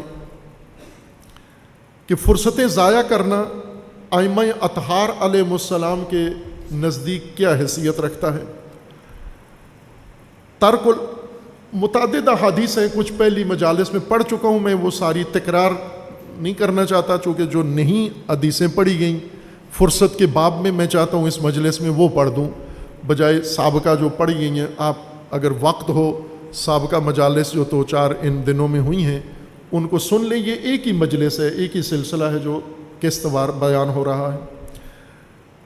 رسول اللہ صلی اللہ علیہ وآلہ وسلم فرماتے ہیں کہ ترک الفرص غصص، فرصتیں، مواقع، اپرچونٹی ضائع کرنا، ترک کر دینا، اس کا نتیجہ پچھتاوا ہے، اندوہ ہے، غم ہے، ایسا غم، ایسا اندوہ جو نسلوں میں آگے منتقل ہو جاتا ہے۔ ایک نسل فرصت ضائع کرتی ہے، 100 نسلوں کو اس کا خمیازہ بھگتنا پڑتا ہے۔ آج ہم پاکستان میں جو کچھ بھگت رہے ہیں یہ سابقہ نسلوں کی جو فرصتیں ضائع ہوئی ہیں اس کا نتیجہ آج ہم بھگت رہے ہیں۔ آپ دیکھیں چین اور پاکستان، عمر کے لحاظ سے پاکستان 1 سال بڑا ہے چین سے، چین 1 سال یا 1.5 سال چھوٹا ہے پاکستان سے آزادی کے لحاظ سے، اور آج چین، اس وقت چین کی حالت ہم سے زیادہ بری تھی۔ جب ہم آزاد ہوئے تو ہماری حالت بہت بہتر تھی، چین کی حالت بہت بری تھی، بہت بری تھی۔ تاریخ پڑھ کے دیکھ لیں، اس وقت چینی رہتے کہاں تھے، اس وقت چینی کھاتے کیا تھے، اس وقت چینیوں کے گھر کیسے تھے، کاروبار کیسا تھا، بہت پسماندگی میں تھے۔ آپ پھر بھی بہت بہتر تھے۔ 1947، 48 اور 49 میں، ظاہر 1949 میں چائنا آزاد ہوا، اور آج پاکستان اور چائنا دونوں کو دیکھو کیا آپس میں تناسب ہے، چائنا کہاں ہے اور پاکستان کہاں ہے۔ چائنا نے کیا کیا؟ وراثت میں انہیں کچھ نہیں ملا، وراثت میں ہمیں بھی کچھ نہیں ملا۔ ہمیں بھی 0 سے شروع کرنا تھا، انہوں نے بھی 0 سے شروع کیا۔ صرف فرق یہ تھا کہ انہوں نے تمام مواقع سے فائدہ اٹھایا، کوئی موقع ضائع نہیں کیا، کوئی اپرچونٹی ہاتھ سے جانے نہیں دی، اس لیے آج یہاں ترقی کے عروج پر کھڑے ہوئے ہیں۔ اور ہم نے ہر فرصت ضائع کی، ہر موقع ضائع کیا، اس لیے آج ہم اس قسم پرسی اور دیوالیہ پن میں پہنچے ہوئے ہیں۔ تو ظاہر ہے آج کی نسل جتنی مشکلات، سماجی مشکلات، سیاسی مشکلات اور اجتماعی مشکلات اور معاشی مشکلات جتنی بھی آپ کو ہیں، اب مجھے نہیں پتہ اسلام پورہ والوں کو ہیں معاشی مشکلات یا نہیں ہیں، ادھر کوٹ لکھپت میں تو بہت مشکلات ہیں لوگوں کی، چنگی والے ایریے میں جہاں ہم ہوتے ہیں وہاں تو ہر فرد کو مشکلات ہیں۔ آپ کو بھی ہوں گی اتنی مشکلات، بتاتے نہیں ہیں آپ۔ ہاں، وہ معروف وہ جملہ ان کا مختاریہ، گل ود گئی ہے حکومت دستی نہیں پئی۔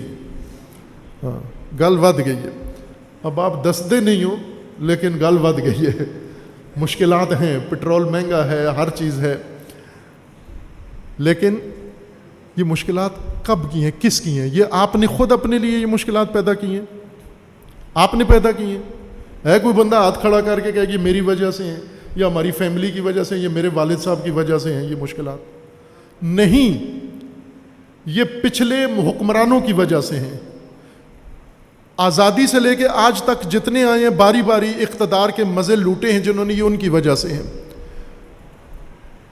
یہ جو کہا جاتا ہے نا ملک لوٹا گیا ہے، لوٹنے سے کوئی ملک خراب نہیں ہوتا، چونکہ جب سے انسان ہے، ڈاکو ہیں، لٹیرے ہیں، چور ہیں، کتنا مال لوٹا گیا۔ آپ دیکھیں یہ علی بابا 40 چور کہانیاں ہیں نا، کتنا لوٹتے تھے، غاریں بھر دیتے تھے جا کے، لیکن کوئی معیشت علی بابا کی چوری کی وجہ سے ختم نہیں ہوئی۔ چور نے چوری کرنی ہے، اس کا ذریعہ معاش یہ ہے، باقیوں نے کمانا ہے، اور یہ نظام اسی طرح چل رہا ہے۔ لٹیروں سے ملک دیوالیہ نہیں ہوتا، دیوالیہ ہوتا ہے فرصت ضائع کرنے والوں سے، مواقع ضائع کرنے والوں سے۔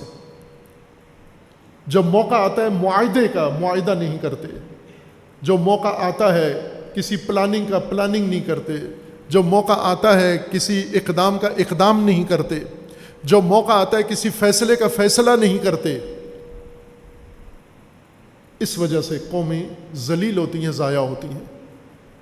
یہ قومی دیوالیہ پن، یہ قومی پسماندگی، یہ قیادت کی اس کمزوری کی وجہ سے ہے کہ وہ فرصتوں سے فائدہ نہیں اٹھاتے۔ چین کا اگر آپ مطالعہ کریں تو آپ کو چین کی لیڈرشپ بہت اعلیٰ کارکردگی نظر آئے گی پوری دنیا کی لیڈرشپ میں، خصوصاً ان کے 4 لیڈر بہت بڑے جو چین کے تمام ترقی کے اصلی ضامن ہیں۔ ایک مو زے تونگ ہے جو رہبر آزادی ہے، ایک جیانگ زمین ہے جو ان کے معیشت کا معمار ہے، بنیاد کا معمار ہے، اور ایک یہ موجودہ صدر شی ہے، یہ جو ان کے عالمی طاقت بننے کا معمار ہے۔ ان قائدین نے یہ جمہوریت کے رپھڑ میں بھی نہیں پڑے۔ چین کی ترقی میں اور ان کی مضبوطی میں ایک بڑا عنصر یہ ہے کہ وہاں جمہوریت نہیں ہے۔ جہاں جمہوریت ہے وہاں، اب آپ کو پتہ ہے کہ جمہوریت میں کیا کیا ہوتا ہے، جمہور سے کیا کروایا جاتا ہے، اور ابھی جمہور آج بلتستان سے فیصلہ آئے گا، گلگت بلتستان سے جمہور کے فیصلے پتہ چلیں گے۔ پھر پچھلے 4-5 سال جو جمہور نے فیصلہ کیا تھا، جنہوں نے گلگت بلتستان کو ترقی کے K2 تک پہنچا دیا ہے، ابھی موجودہ الیکشن سے ایورسٹ تک ان کی ترقی پہنچے گی۔ جو فیصلے کریں گے، جو لیڈر منتخب کریں گے، یہ انہوں نے پہنچانا ہے۔ چین کی قیادت نے خوبی کیا تھی اس کے اندر؟ موقعوں سے فائدہ اٹھانا، درست وقت پر درست فیصلے کرنا، موقع ضائع نہ کرنا، فرصت سوزی نہیں کی۔ آپ نہیں دیکھ سکتے ان کی تاریخ میں کہ کوئی موقع چینیوں کے ہاتھ آیا ہو اور انہوں نے ضائع کر دیا ہو، کسی بھی دلیل سے ضائع کر دیا ہو، نہیں کیا انہوں نے۔ اس وجہ سے آج یہ مضبوط ملک، جس کے ہم بھی محتاج ہیں، جس کی دنیا بھی محتاج ہے، اور جس نے آج امریکہ کو بھی گھٹنے ٹیکنے پہ مجبور کر دیا ہے، موقعوں سے فائدہ اٹھائیں۔ قومی وسائل، اللہ تبارک و تعالیٰ کی ذات عادل ہے۔ اللہ نے ہر انسانی نسل کو مواقع اس کے لیے رکھے ہیں، لیکن ساتھ قانون رکھا ہے کہ عزت، وقار، سربلندی اور غلبہ اس کا ہوگا جو ان مواقع سے فائدہ اٹھائیں گے، جو ان کو غنیمت سمجھیں گے۔ لیکن جنہوں نے موقع ضائع کر دیے، ان کے ہاتھ میں پچھتاوا آئے گا۔ کب تک پچھتائیں گے؟ ساری نسلیں پچھتائیں گی، ان کی ساری نسلیں پچھتائیں گی۔ آج جو مواقع ہمارے سابقہ لیڈروں نے ضائع کیے ہیں، ہم پچھتا رہے ہیں نا، یہ پچھتاوا ہے۔ آج ملک سے ہم کیوں بھاگنا چاہتے ہیں؟ ہر پاکستانی پاکستان سے جانا چاہتا ہے۔ پاکستان کا حال یہ کر دیا ہے کہ پاکستانی یہاں رہنے کے لیے تیار نہیں ہے۔ یہ ان کے فیصلے ہیں، وہ بہتر بھی فیصلے کر سکتے تھے، درست فیصلے کر سکتے تھے۔ رسول اللہ کا فرمانا ہے کہ فرصتیں ضائع کرنا پچھتاوے کا باعث ہے۔ اور پھر امام علی علیہ السلام نے یہ موضوع زیادہ بیان کیا ہے، باقی معصومین علیہ السلام کی نسبت امیر المومنین کے کلام میں یہ زیادہ تشریح ہوئی ہے، اس کی فرصتیں غنیمت سمجھنا اور فرصتیں ضائع کرنا، یعنی موقع غنیمت سمجھنا اور موقعوں کو ضائع کرنا۔ چونکہ امیر المومنین کو جس طبقے سے پالا پڑا ہوا تھا وہ سب سے زیادہ نمایاں تھا موقع ضائع کرنے میں۔ اس کی سب سے بڑی جو خوبی تھی وہ یہی تھی کہ کوئی موقع ہاتھ سے جانے نہیں دیتے تھے تاکہ اس کو ضائع نہ کریں، ہر موقع ضائع کرتے تھے۔ وہ فرصت جو اللہ نے دی وہ بھی ضائع کر دی، جو امیر المومنین نے ان کے لیے فرصت مہیا کی وہ بھی ضائع کر دی، جو حالات نے ان کے لیے فرصت ضائع کی وہ بھی ضائع کر دی، جو مختلف اجتماعی سماجی عوامل نے مل کر ان کے لیے جو فرصت فراہم کی وہ بھی ضائع کر دی انہوں نے۔ ایک فرصت بھی ایسی نہیں کہ امیر المومنین نے انہیں کہا ہو کہ یہ بہترین تمہارا اقدام تھا، بر وقت آئے ہو، بر موقع آئے ہو، درست فیصلہ کیا ہے، درست اقدام کیا ہے تم نے۔ نہج البلاغہ اٹھا کے دیکھیں، امیر المومنین کو یہی شکوہ ہے ان سے کہ میں فرصت تمہارے لیے فراہم کرتا ہوں، موقع فراہم کرتا ہوں، اپرچونٹی تمہارے لیے لاتا ہوں، تم ضائع کر دیتے ہو اس کو۔ کبھی کہتے ہو شدید گرمی ہے، کبھی کہتے ہو شدید سردی ہے، کبھی کہتے ہو فصلیں تیار ہیں، کبھی کہتے ہو گھروں میں کوئی نہیں ہے، کبھی کوئی اور بہانہ، کبھی کوئی اور بہانہ کر کے ہر موقع ضائع۔ امیر المومنین فرماتے ہیں میری ہر تدبیر ضائع کی ہے تم نے، ہر فیصلہ میرا ضائع کیا ہے تم نے۔ اس لیے امیر المومنین نے زیادہ یہ موضوع درد بیان کیا ہے اپنا۔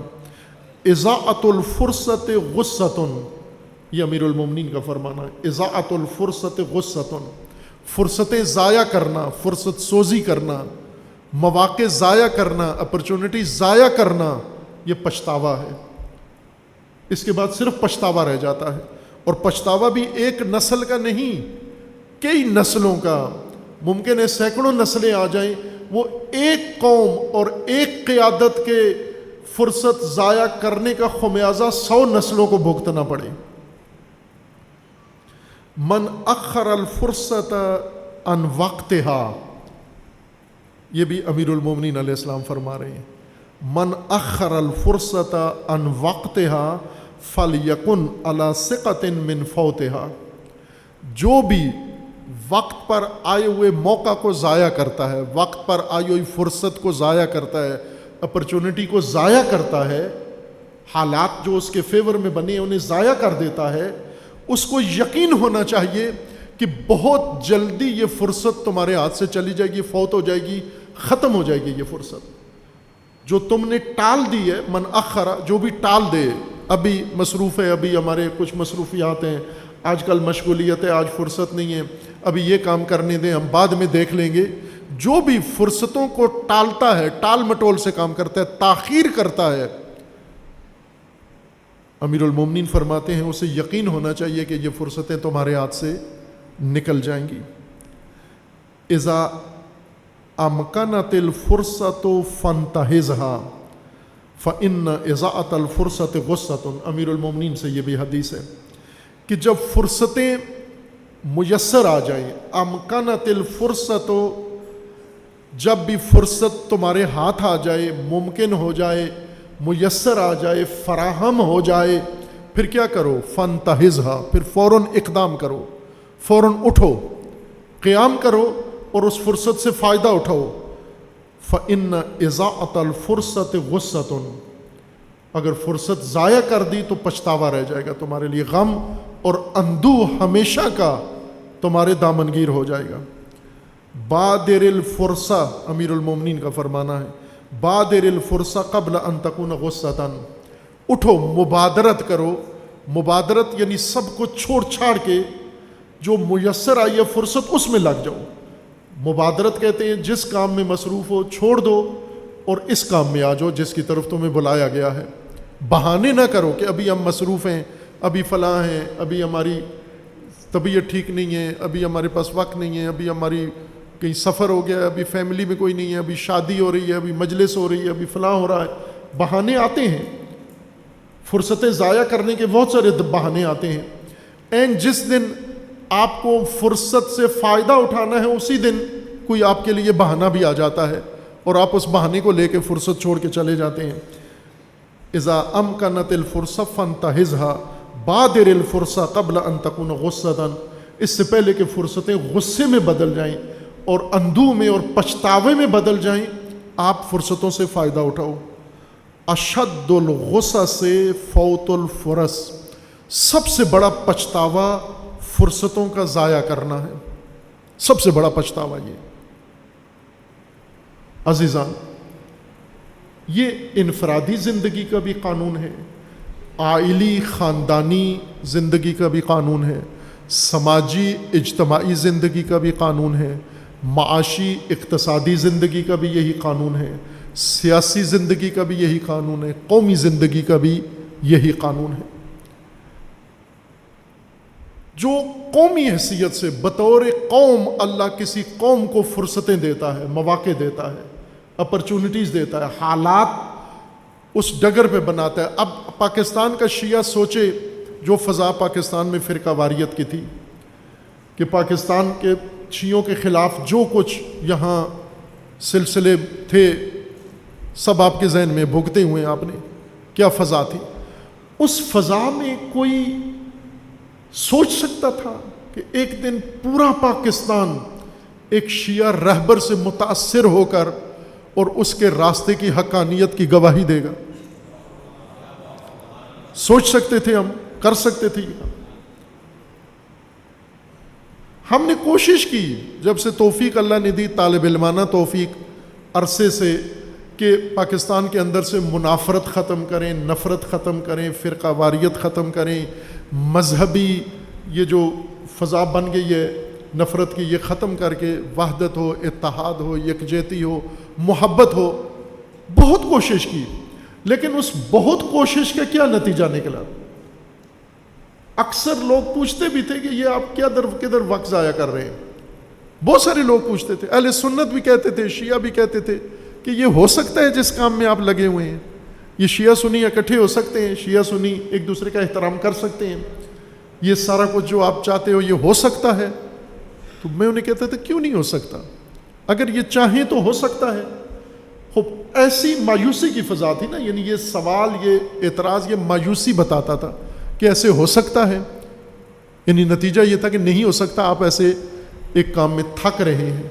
اور واقعاً ہماری کوششوں سے کوئی خاطر خواہ نتیجہ نہیں نکلا، لیکن رہبر کی شہادت نے، وہ جو ہم چاہتے تھے تقریروں سے، وہ جو ہم چاہتے تھے کانفرنسوں سے، وہ جو ہم چاہتے تھے ریلیوں سے، وہ جو ہم چاہتے تھے میڈیا سے فضا قائم کریں، اور ہم سے نہیں ہوئی، شہادت رہبر نے ایک لمحے میں سب کو تسخیر کر لیا۔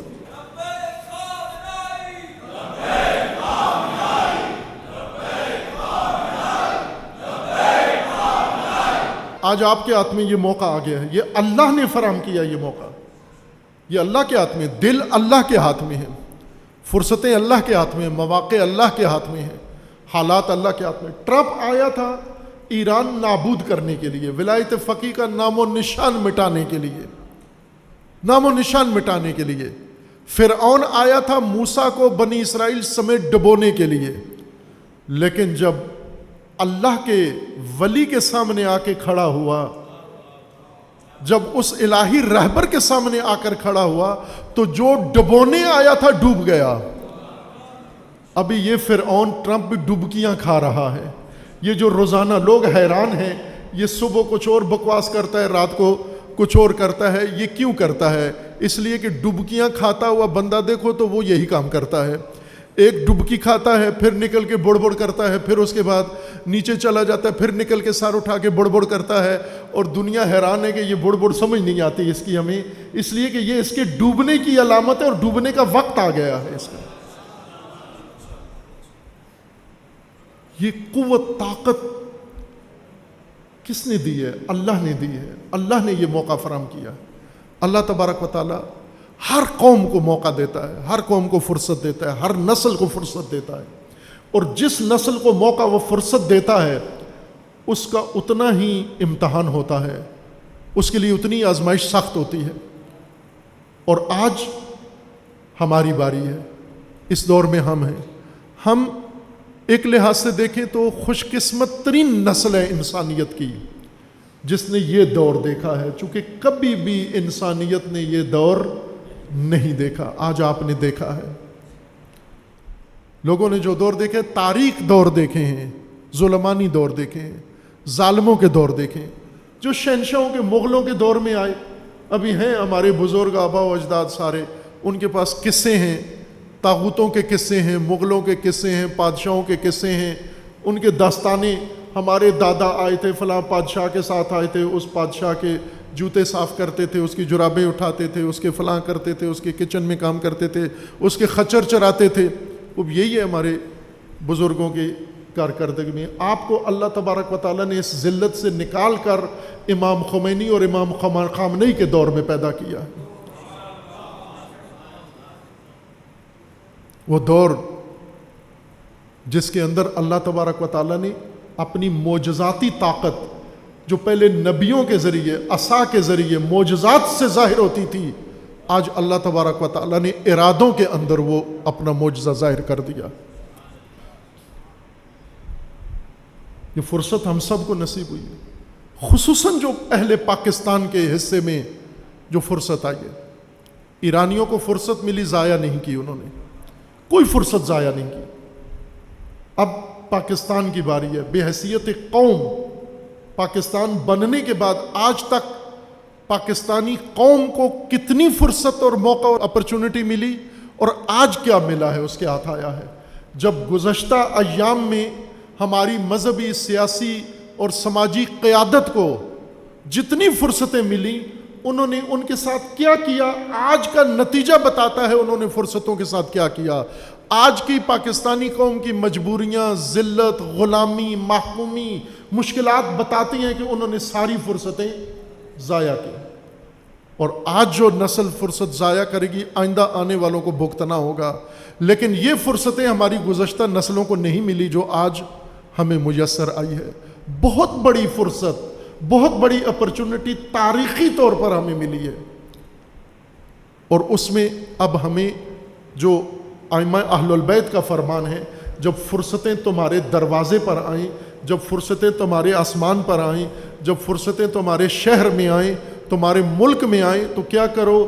فاغتنموا، فرصتوں کو غنیمت جانو۔ فانتہزوا، فرصتوں کو جب آ جائیں تو اٹھو، قیام کرو، ضائع نہ کرو۔ اضاء و ترک فرصت نہ کرو ورنہ پچھتاوا ہوگا۔ قوم کی فرصتیں دیکھیں، ایک نسل جیسے ہوا ہے، مثلا ضیاء الحق ایک حاکم آیا، اس نے قبضہ کیا اقتدار پر، اور طاقت میں بیٹھ کر فیصلے کیے، کچھ فیصلے کیے۔ ان فیصلوں کی سزا کس کس کو ملی ہے؟ آپ کو ملی ہے یا نہیں ملی؟ ملی ہے نا؟ کوئی ہے اس مجلس میں جو کہے مجھے نہیں ملی؟ سب کو ملی ہے، پوری قوم کو ملی ہے، ملک کو وہ سزا ملی ہے، شیعہ سنی کو وہ سزا ملی ہے، بلکہ خود فوج کو سزا ملی ایک شخص کے فیصلے میں۔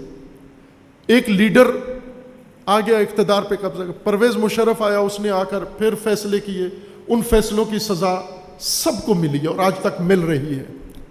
سیاسی قیادت، مذہبی قیادت اور سماجی قیادت، فیصلہ ایک لیڈر کرتا ہے، سزا پوری قوم کو ملتی ہے اس کی۔ جب وہ غلط فیصلے کرتا ہے، جب بر وقت فیصلے نہیں کرتا۔ امیر المومنین فرماتے ہیں کہ فرصتیں ضائع کیوں ہوتی ہیں؟ اس لیے ضائع ہوتی ہیں کہ جب فرصتیں آ جاتی ہیں، فرصتوں کا میدان بنتا ہے، سجتا ہے، اس وقت جن کو فیصلہ کرنا ہے، جن خواص کو، جن قائدین کو، جن لیڈرز کو فیصلہ کرنا ہے، اگر وہ فیصلہ نہ کریں یا غلط فیصلہ کریں، پھر پچھتاوا ہی پچھتاوا ہے سارا۔ اب ہماری جو قومی ترکیب ہے، قومی ساخت ہے، ہماری قومی جو سٹرکچر ہے ہمارا، وہ اس طرح کا ہے کہ ہر قوم کا فرد فیصلہ کرنے کی قابلیت نہیں رکھتا، اور یہ ہم نے قربتاً اللہ یہ حالت اپنائی ہوئی ہے کہ فیصلہ کرنے کی قوت میرے اندر پیدا نہ ہو۔ یہ دعائیں مانگ کے ہم نے اور نذرانہ چڑھا کے اپنے اندر یہ اللہ سے مدد صلاحیت مانگی ہے کہ پروردگارہ مجھے سب کچھ بنا دینا، لیکن اتنی بصیرت نہ دینا کہ میں کوئی فیصلہ بھی کر سکوں۔ یا کسی معاملہ کو سمجھ بھی سکوں۔ بصیرت اور قوت فیصلہ، یہ دو خوبیاں ہیں جو انسان کو دوسروں سے ممتاز کرتی ہیں۔ بھیڑ چال کا مطلب یہ ہوتا ہے کہ خود ہمیں سمجھ میں نہیں آ رہا حالات کیسے ہیں، نہ تجزیہ کر سکتے ہیں، نہ دیکھ سکتے ہیں، نہ مشاہدہ کر سکتے ہیں، نہ نتیجہ لے سکتے ہیں۔ ہم نے دوسروں کی طرف دیکھنا ہے، دوسرے جن کا ہم احترام کرتے ہیں، جن سے ہم متاثر ہیں، جن کے ساتھ ہمارے تعلقات ہیں، جن سے ہم وابستہ ہیں، جن کے نزدیک، جن کی مٹھی میں ہمارے مفادات ہیں، جن کی جیب میں ہمارا رزق ہے، ان کی طرف دیکھتے رہتے ہیں کہ وہ کیا فیصلہ کریں گے، انہیں کیا پسند ہے اور کیا پسند نہیں ہے۔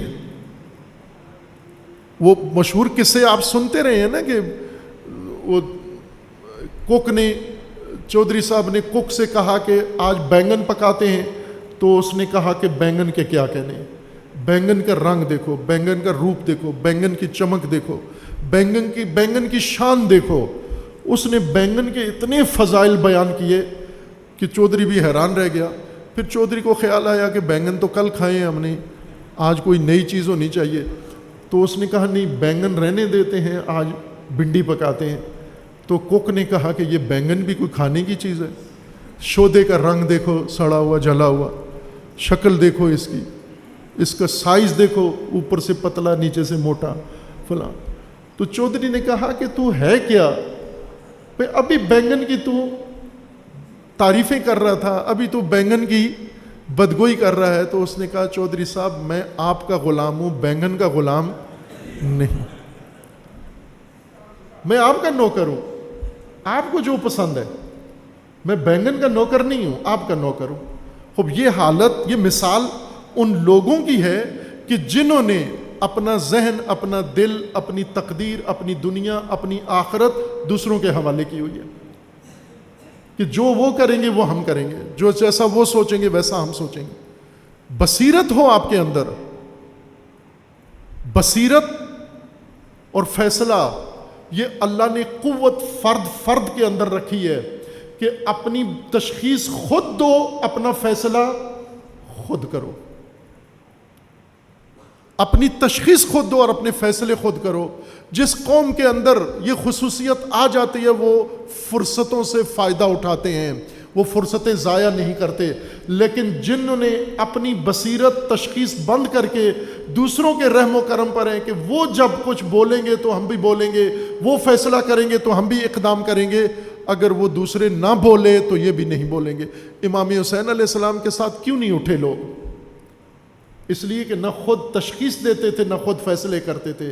قبیلے کے سردار کے ہاتھ میں بصیرت بھی تھی اور فیصلہ بھی تھا، اور قبیلے کا سردار سمجھتا تھا مجھے کیا کرنا ہے، لہٰذا اس نے کہا کہ میری سرداری اسی صورت میں بچتی ہے کہ میں بنو امیہ کا ساتھ دوں، یا میں چپ رہوں، میں خاموش رہوں۔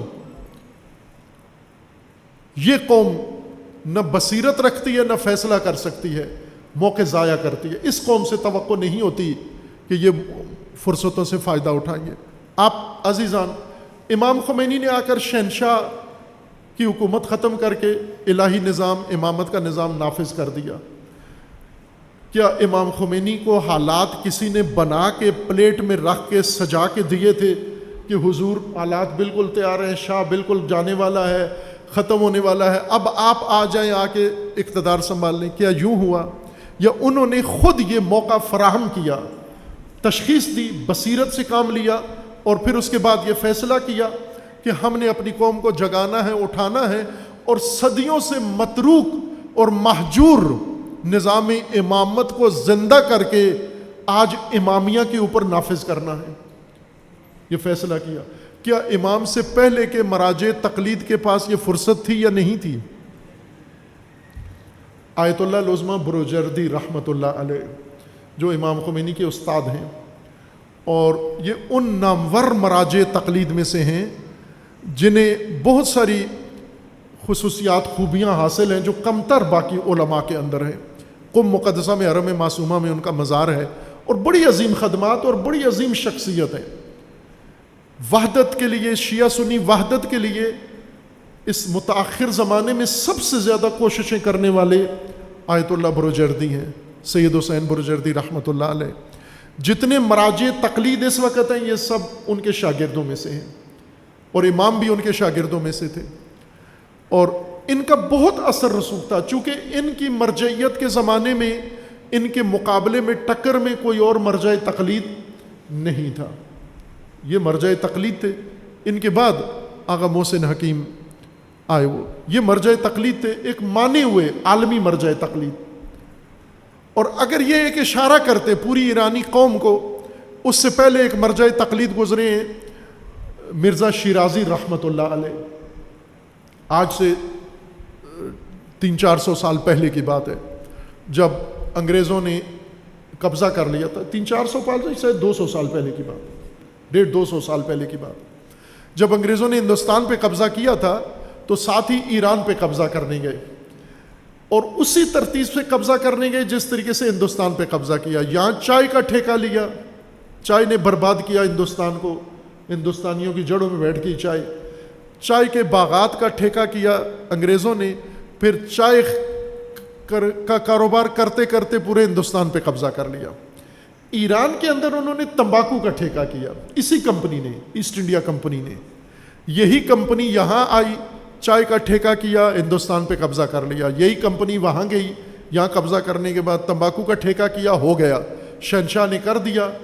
اب یہاں پر ایک سید بیدار بابصیرت سید، اس زمانے کا مظلوم سید جمال الدین افغانی رحمۃ اللہ علیہ، جو لاہور میں بھی رہے ہیں، اور اسی زمانے میں آ کر لاہور کے علماء، لاہور کے اکابرین کو جگانے کی کوشش کی، بتانے کی کوشش کی۔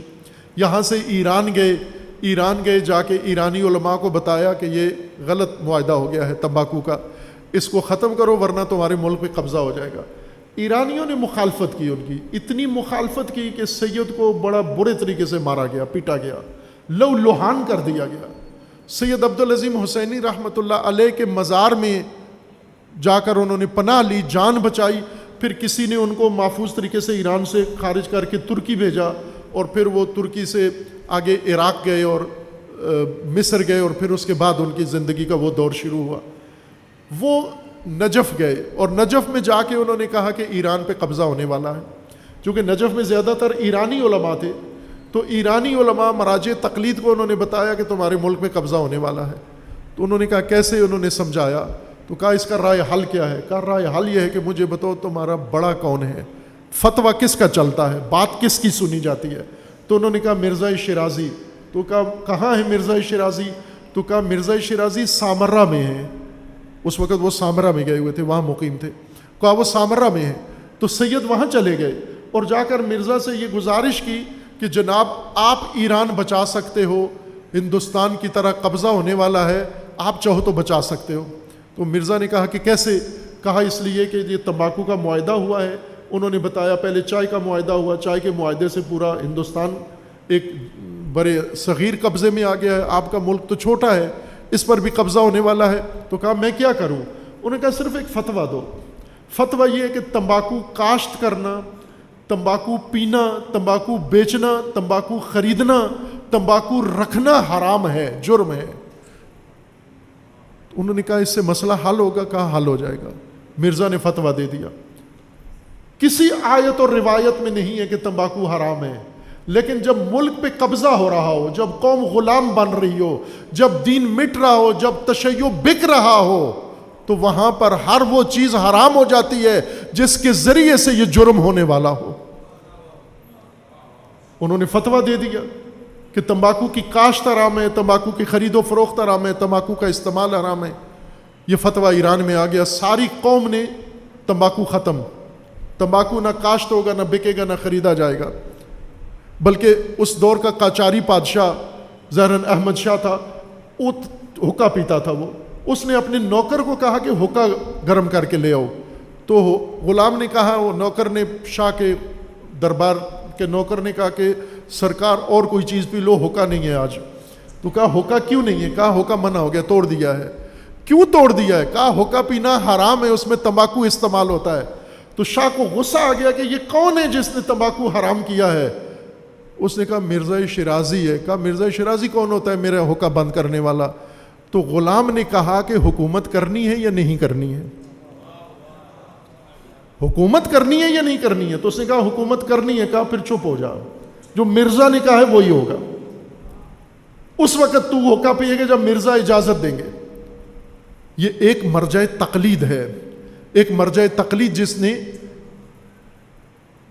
ایران بکتے ہوئے بچا لیا, ایران پہ قبضہ ہوتے ہوتے ایک مرجع تقلید نے بچا لیا.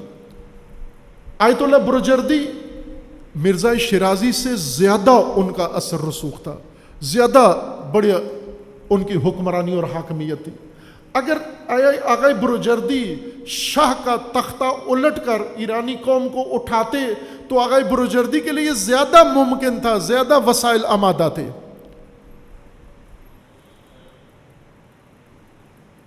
اور جب امام نے آغا بروجردی کے زمانے میں ہی امام نے شاہ کی مخالفت شروع کر دی, اس وقت کہا جاتا ہے کہ آغا بروجردی نے تھوڑی سی امام سے ناراضگی بھی ظاہر کی کہ آپ حوزے کے حالات خراب کر رہے ہیں, آپ کی وجہ سے قوم کے حالات خراب ہوں گے, شاہ آئے گا, شاہ آ کے قوم خراب کرے گا, فلاں کرے گا, یہ بند کر دے گا.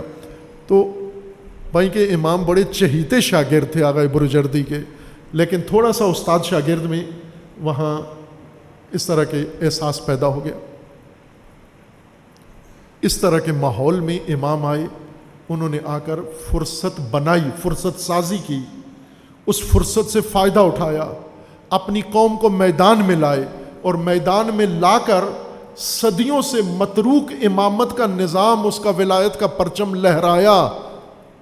لہرایا, دشمن کے سینے میں پرچم گاڑا, یہ جھنڈا لہرایا.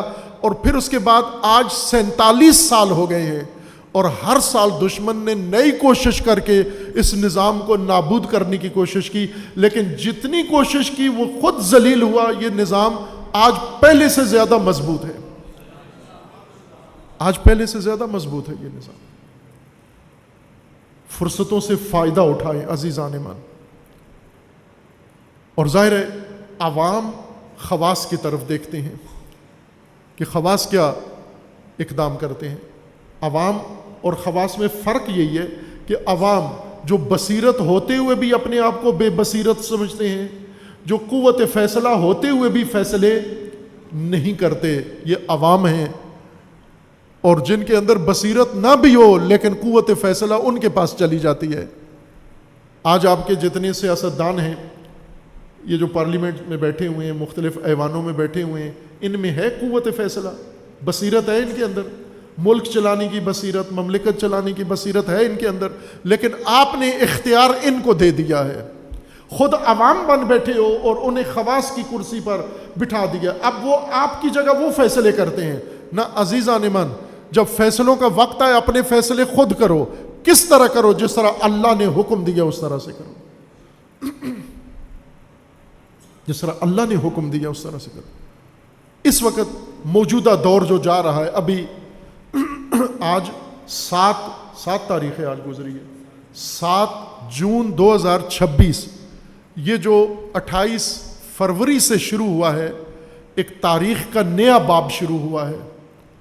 ٹرمپ کی حماقت سے جو شروع ہوا ہے, اس نے رہبر کو شہید کیا اور وہاں سے ایک نیا دور شروع ہوا ہے. اور رہبر نے اور قیادت نے مقاومت کی, ملت ایران نے مقاومت کی اور مجاہدین ایران نے مقاومت کی, مزاحمت کی, اور یہ ساری انسانیت کے دشمن کو ذلیل کیا, گھٹنے ٹیکنے پر مجبور کر دیا ہے. اس نے دنیا کے لیے نئی فرصت فراہم کی ہے, ہمارے لیے نئی فرصت فراہم کی ہے. اس وقت ہم ایک حالت میں ہیں, فرصت سازی اور فرصت سوزی کے درمیان ہیں. کچھ لوگ فرصتیں ضائع کرنے میں لگے ہوئے ہیں, کچھ لوگ فرصتیں ضائع کرنے میں اور جلانے میں لگے ہوئے ہیں, اور کچھ لوگ فرصتوں سے فائدہ اٹھانے میں لگے ہوئے ہیں کہ یہ فرصتیں جب آئی ہیں تو ان سے ہم کیا کریں, قوم کو متحد کریں. چونکہ اس وقت تمام پاکستان کی قوم, ان کے دل, ان کے ذہن آمادہ ہیں ہر دور کی نسبت زیادہ کہ ایک دوسرے کے ساتھ مل جائیں, ایک دوسرے کے ساتھ دوریاں ختم کریں, نفرتیں ختم کریں, قربتیں پیدا کریں, اعتماد بڑھائیں. وہ جو بے جا طور پر بد اعتمادی, بدگمانی یا جس وجہ سے بھی سوء ظن کی وجہ سے دوریاں تھیں, آج رہبر کی شہادت نے وہ بدگمانیاں دلوں سے دھو دی ہیں. اور اس آمادہ ملت کو اکٹھا کرنا یہ ایک موقع ہے یہ ایک فرصت ہے، یہ ایک آرزو ہے سب کی، دیری نہ۔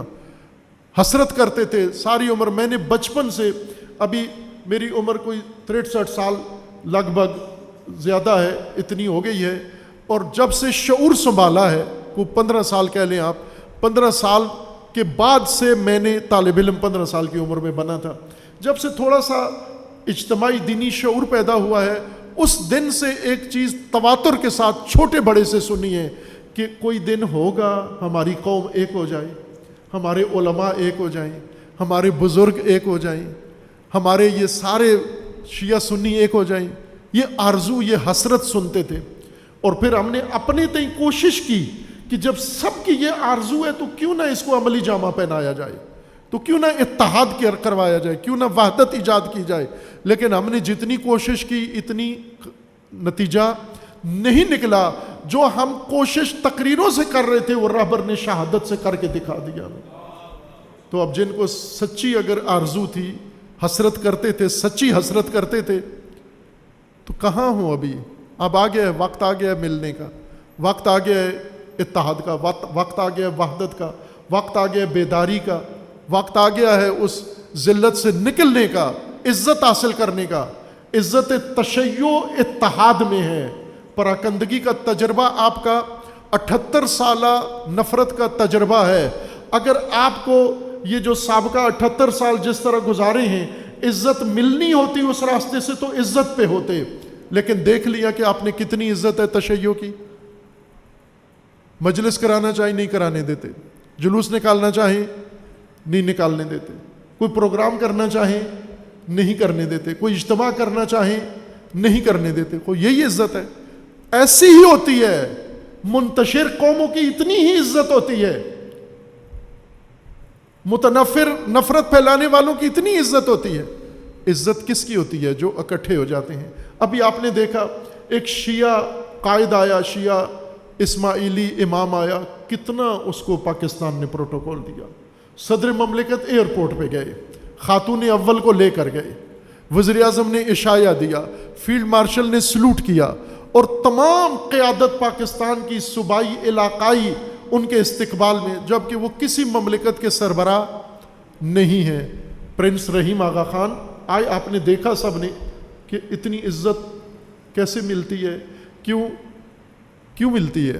ان کی کمیونٹی میں کوئی انتشار نہیں ہے، ان کی کمیونٹی میں کوئی دوسرا لیڈر نہیں ہے، ان کی کمیونٹی میں کوئی تفرقہ نہیں ہے، ان کی کمیونٹی ایک دوسرے کو کمزور نہیں کرتی، ان کی کمیونٹی کے ایک دوسرے کے دست بے گریبان نہیں ہیں، ان کی کمیونٹی میں ان کے جتنے بھی عبادت خانے یا جتنے بھی دفتر ہیں وہ سارے پوری کمیونٹی سے ان کے تعلق ہے۔ اس لیے عزت ملتی ہے عزیز من، دنیا میں ملتی ہے۔ وہ چھوٹی سی کمیونٹی ہے، ساری دنیا میں ملا کر بھی 4 لاکھ ہوں گے، 10 لاکھ ہوں گے، اتنے نہیں ہیں پوری دنیا میں ملا کے۔ آپ تو ایک شہر میں 10 لاکھ سے زیادہ ہیں، آپ ایک ملک میں کروڑوں کی تعداد میں ہیں۔ جب اتنی محدود جمعیت کو اتنی عزت ملتی ہے تو جو کروڑوں کی تعداد میں ہیں ان کو کیوں نہ عزت نہ ملے؟ عزت ملتی ہے اگر علی خامنئی کے راستے پہ چلیں، عزت ملتی ہے اگر روح اللہ خمینی کے راستے پہ چلیں، عزت ملتی ہے اگر کربلا کے راستے پہ چلیں، کیونکہ عزت کا امام حسین علیہ السلام ہے۔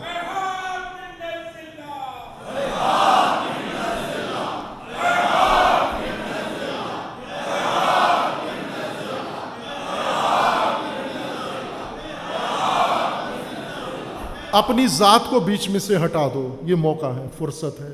یہ بت توڑو، اپنی انا کا بت توڑو، اپنی ذات کا بت توڑو، اپنی ذات کو دین نہ بناؤ، اپنی ذات کو معیار نہ بناؤ دین کا۔ میں نہیں ہوں دین کا معیار، میں نہیں ہوں، میری ذات دین کا معیار نہیں ہے۔ یہ نہ ہو کہ جو میرا مخالف ہے وہ دین سے باہر، جو میری احترام کرتا ہے وہ دین کے اندر، یہ نہیں ہے عزیزان ایمان۔ جو اللہ کے دین کا وفادار ہے وہ دین کے اندر ہے، بے شک میرا مخالف ہو۔ جو اتحاد کا حامی ہے وہ دین کا معیار ہے، وہ دین کے اوپر ہے، بے شک میرا مخالف ہو۔ لیکن جو تفرقہ ڈالتا ہے وہ اللہ کے معیار سے باہر ہے۔ جب قیام کا وقت آتا ہے، علامہ اقبال کے بقول، یہ کس شوق نے لکھ دیا مصرع محراب مسجد پر، یہ ناداں گر گئے سجدوں میں جب وقت قیام آیا. وقت قیام ہے ابھی.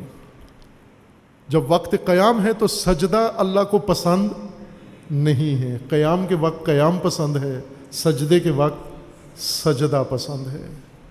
ابھی وقت آ گیا ہے یہ ملت جمع ہو, اکٹھی ہو. اور علامتی طور پر, آغاز کے طور پر 13 جون مینار پاکستان. یہ مینار پاکستان کی آزادی کی علامت ہے, پاکستان کے وقار کی علامت ہے, پاکستان کے عزت کی علامت ہے. یہ مینار مقدس مینار ہے, یہ پاکستان کی آزادی کی علامت ہے, آزاد ملت کے لیے یہ. اور ہم نے دیکھا تاریخ میں ہمیشہ سیاسی جلسے ہوئے, یہاں پر ہوئے, تفرقہ یہاں سے پھیلایا گیا, نفرتیں اسی مینار کے گرد کھڑے ہو کر ہوئی کی گئیں, اور تکفیر یہیں اسی مینار کے سائے میں کی گئی. تو کیا یہ تمام ان مقاصد کے لیے یہ مینار آزاد ہے؟ کر سکتے ہو. لیکن جب شیعہ آئے اپنے رہبر کے ساتھ وفاداری کے لیے, تحسین پیش کرنے کے لیے اور اتحاد کا مظاہرہ کرنے کے لیے, تو ان کے اوپر یہ مینار اور یہ میدان بند ہو جائے گا. عزت ایک قوم کو ملتی ہے, اتحاد سے ملتی ہے. عزیزان, اگر یہ فرصت ضائع کرو گے تو ہمیشہ اس ملک کے اندر آپ کو بنی اسرائیل کی طرح زندگی گزارنی پڑے گی, جیسے آل فرعون کے نظام میں رہتے تھے. اگر اس آل فرعون کے ذلت سے نکلنا چاہتے ہو تو آج کے موسیٰ زمان نے جو آپ کو فرصت مہیا کی ہے, اس فرصت سے فائدہ اٹھاؤ. علامتی طور پر 13 جون مینار پاکستان پر تمام پاکستان, شیعہ سنی سب کے سب, سنی شخصیات آئیں گی انشاءاللہ, دعوت کا عمل ان کو جاری ہے. شیعہ ساری شخصیات کو دعوت کا عمل جاری ہے, اور سب کو آنا ہوگا, سب کو آنا چاہیے. آپ عوام کہیں گے تو آئیں گے. آپ بڑے بڑے لوگوں کو بلا لیتے ہو, آپ کے پاس چابی ہے عوام کے پاس. کوئی کتنا بڑا شخصیت ہو, لیڈر ہو, سیاسی لیڈر ہو یا مذہبی لیڈر ہو, عوام ان کی مجبوری ہوتے ہیں. اور عوام جب ان سے تقاضا کریں تو آتے ہیں. وہ عوام تقاضا کرے ان تمام اکابرین سے, علماء سے, خواص سے, کہ انشاءاللہ اس قوم کے عزت کے لیے, وقار کے لیے, اتحاد کے لیے, ملک کی سلامتی کے لیے, استحکام کے لیے, ملک سے دہشت گردی ختم کرنے کے لیے, فرقہ واریت ختم کرنے کے لیے, نفرت ہمیشہ کے لیے ختم کرنے کے لیے انشاءاللہ 13 جون مینار پاکستان پر ایک عہد ساز تاریخی اجتماع ہوگا انشاءاللہ. اور پھر اس کے بعد کسی پاکستانی نسل کو پچھتانا نہیں پڑے گا انشاءاللہ. وہ تمام تاریخ کی فرصت سوزیاں جن کے نتیجے میں پاکستان کو آج مشکل دن دیکھنے پڑ رہے ہیں, انشاءاللہ اس دن وہ اجتماع ہوگا اور وہ اظہار ہوگا کہ سابقہ تمام کوتاہیوں کی انشاءاللہ تلافی ہو جائے گی, ان سب کی قضا ہو جائے گی, اور انشاءاللہ یہ ملت اللہ کی بارگاہ میں سرخرو ہوگی. انشاءاللہ عہد کی وفا کے لیے اس میادگاہ پر ہم سب کے سب انشاءاللہ ہفتے کے دن انشاءاللہ سب کے سب 13 جون کو مینار پاکستان پہ حاضر ہوں گے انشاءاللہ.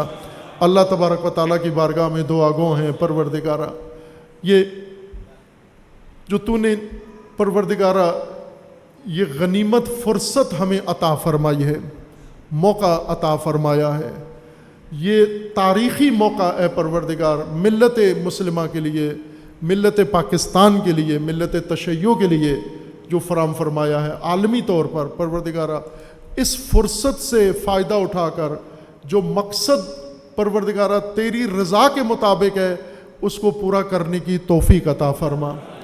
تمام مومنین مومنات, جوان پیر و جوان, پروردگارہ ان سب کو اس عہد کو وفا کرنے کے لیے اس میادگاہ میں حاضر ہونے کی توفیق عطا فرما. اس راہ میں حائل تمام مشکلات کو پروردگارہ اپنی رحمت واسعہ کے صدقے پروردگارہ برطرف فرما. خدا بندہ بحق محمد و آل محمد ملت پاکستان کے اندر اتحاد و اتفاق قائم کرنے کی توفیق عطا فرما. اس ملت کے اندر سے قدورتیں, نفرتیں دور کرنے کی توفیق عطا فرما. اس ملت کو بیداری و شعور عطا فرما. مملکت پاکستان کی حفاظت فرما. اس ملک کو اندرونی بیرونی دشمنوں کے شر سے محفوظ فرما. ملک کے ساتھ خیانت کرنے والوں کو رسوا فرما. خدا بندہ بحق محمد و آل محمد ملت ایران کو کامیابی عطا فرما. انہیں استقامت اور مزاحمت کی توفیق پہلے سے زیادہ عطا فرما۔ رہبر انقلاب سید مجتبیٰ خامنئی دامہ ظل العالی کی حفاظت فرما، انہیں صحت و سلامتی کے ساتھ طول عمر عطا فرما۔